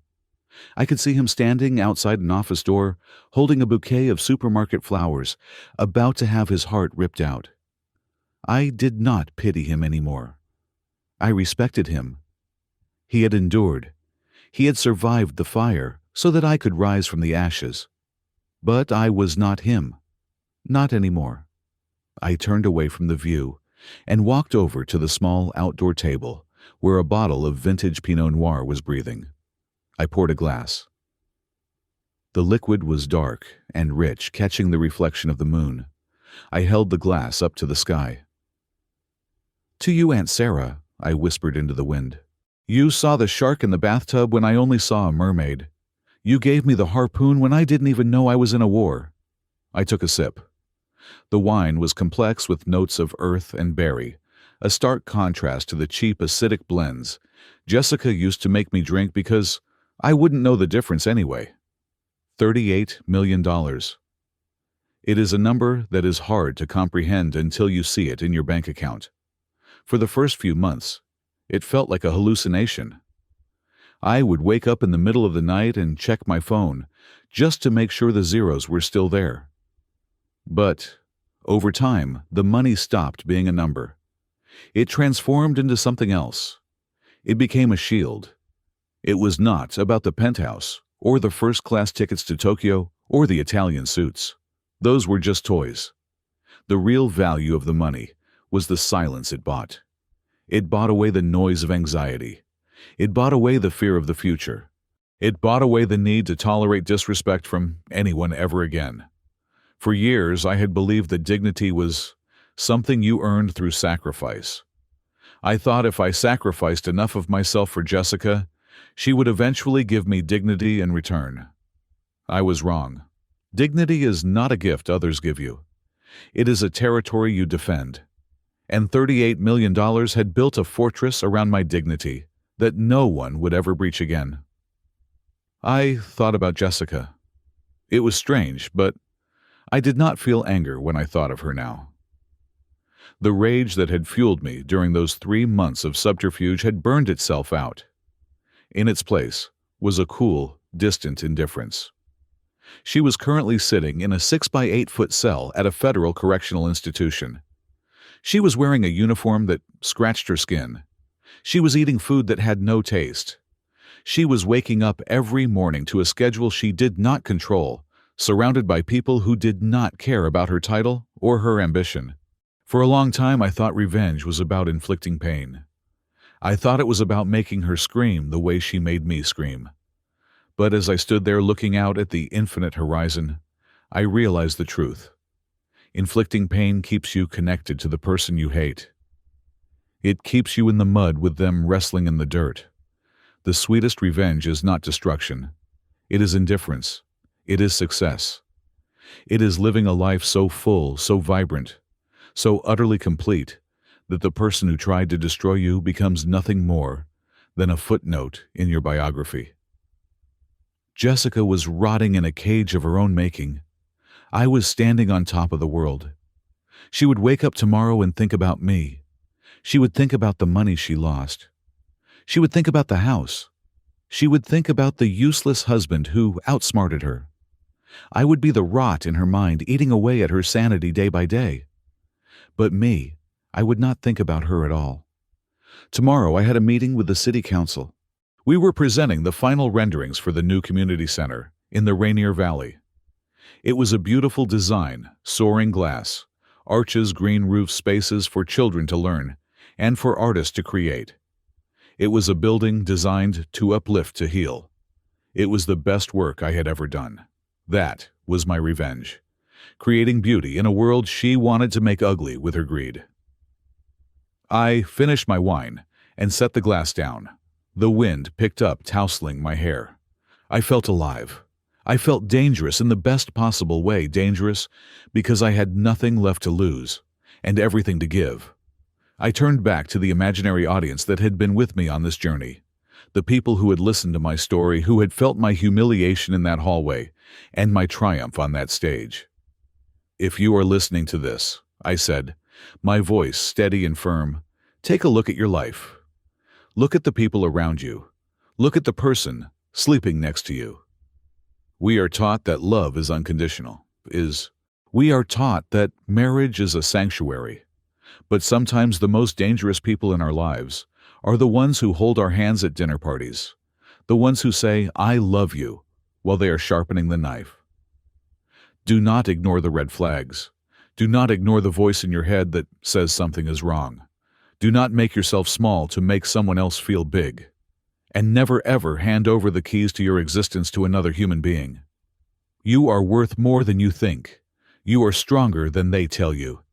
And if you find yourself in a hole, remember that you can climb out. You might have to claw your way up until your fingers bleed. You might have to pretend to be a fool. You might have to burn your old life to the ground, but you can get out. I did. I turned away from the railing. The city lights were beautiful, but the light inside the penthouse was warmer. It was the light of my home, my sanctuary. I slid the glass door open and stepped inside. The living room was spacious, filled with art. I had chosen books I wanted to read and music I wanted to hear. On the drafting table in the corner, a set of blueprints lay unrolled, held down by a brass compass. I walked over to the table. I picked up a pencil. The graphite felt familiar and grounding in my hand. I looked at the lines on the paper, the walls, the windows, the foundations. I was not just designing a building. I was designing the rest of my life. I looked up one last time, catching my reflection in the darkened window. The man staring back was not William the victim. He was William the architect. I smiled. It was a genuine smile, reaching all the way to my eyes. Time to build, I whispered. I bent down over the paper, and the first line I drew was straight, strong, and true. Thank you so much for listening to this story on Calm Revenge Stories. If you enjoyed watching William rise from the ashes and claim his victory, please let me know in the comments where you are listening from. I love seeing our community grow across the world. Don't forget to like the video, subscribe to the channel for more stories of justice and redemption, and please hit that hype button to help this story reach even more people who might need to hear it. Stay safe, stay strong, and never let anyone extinguish your light.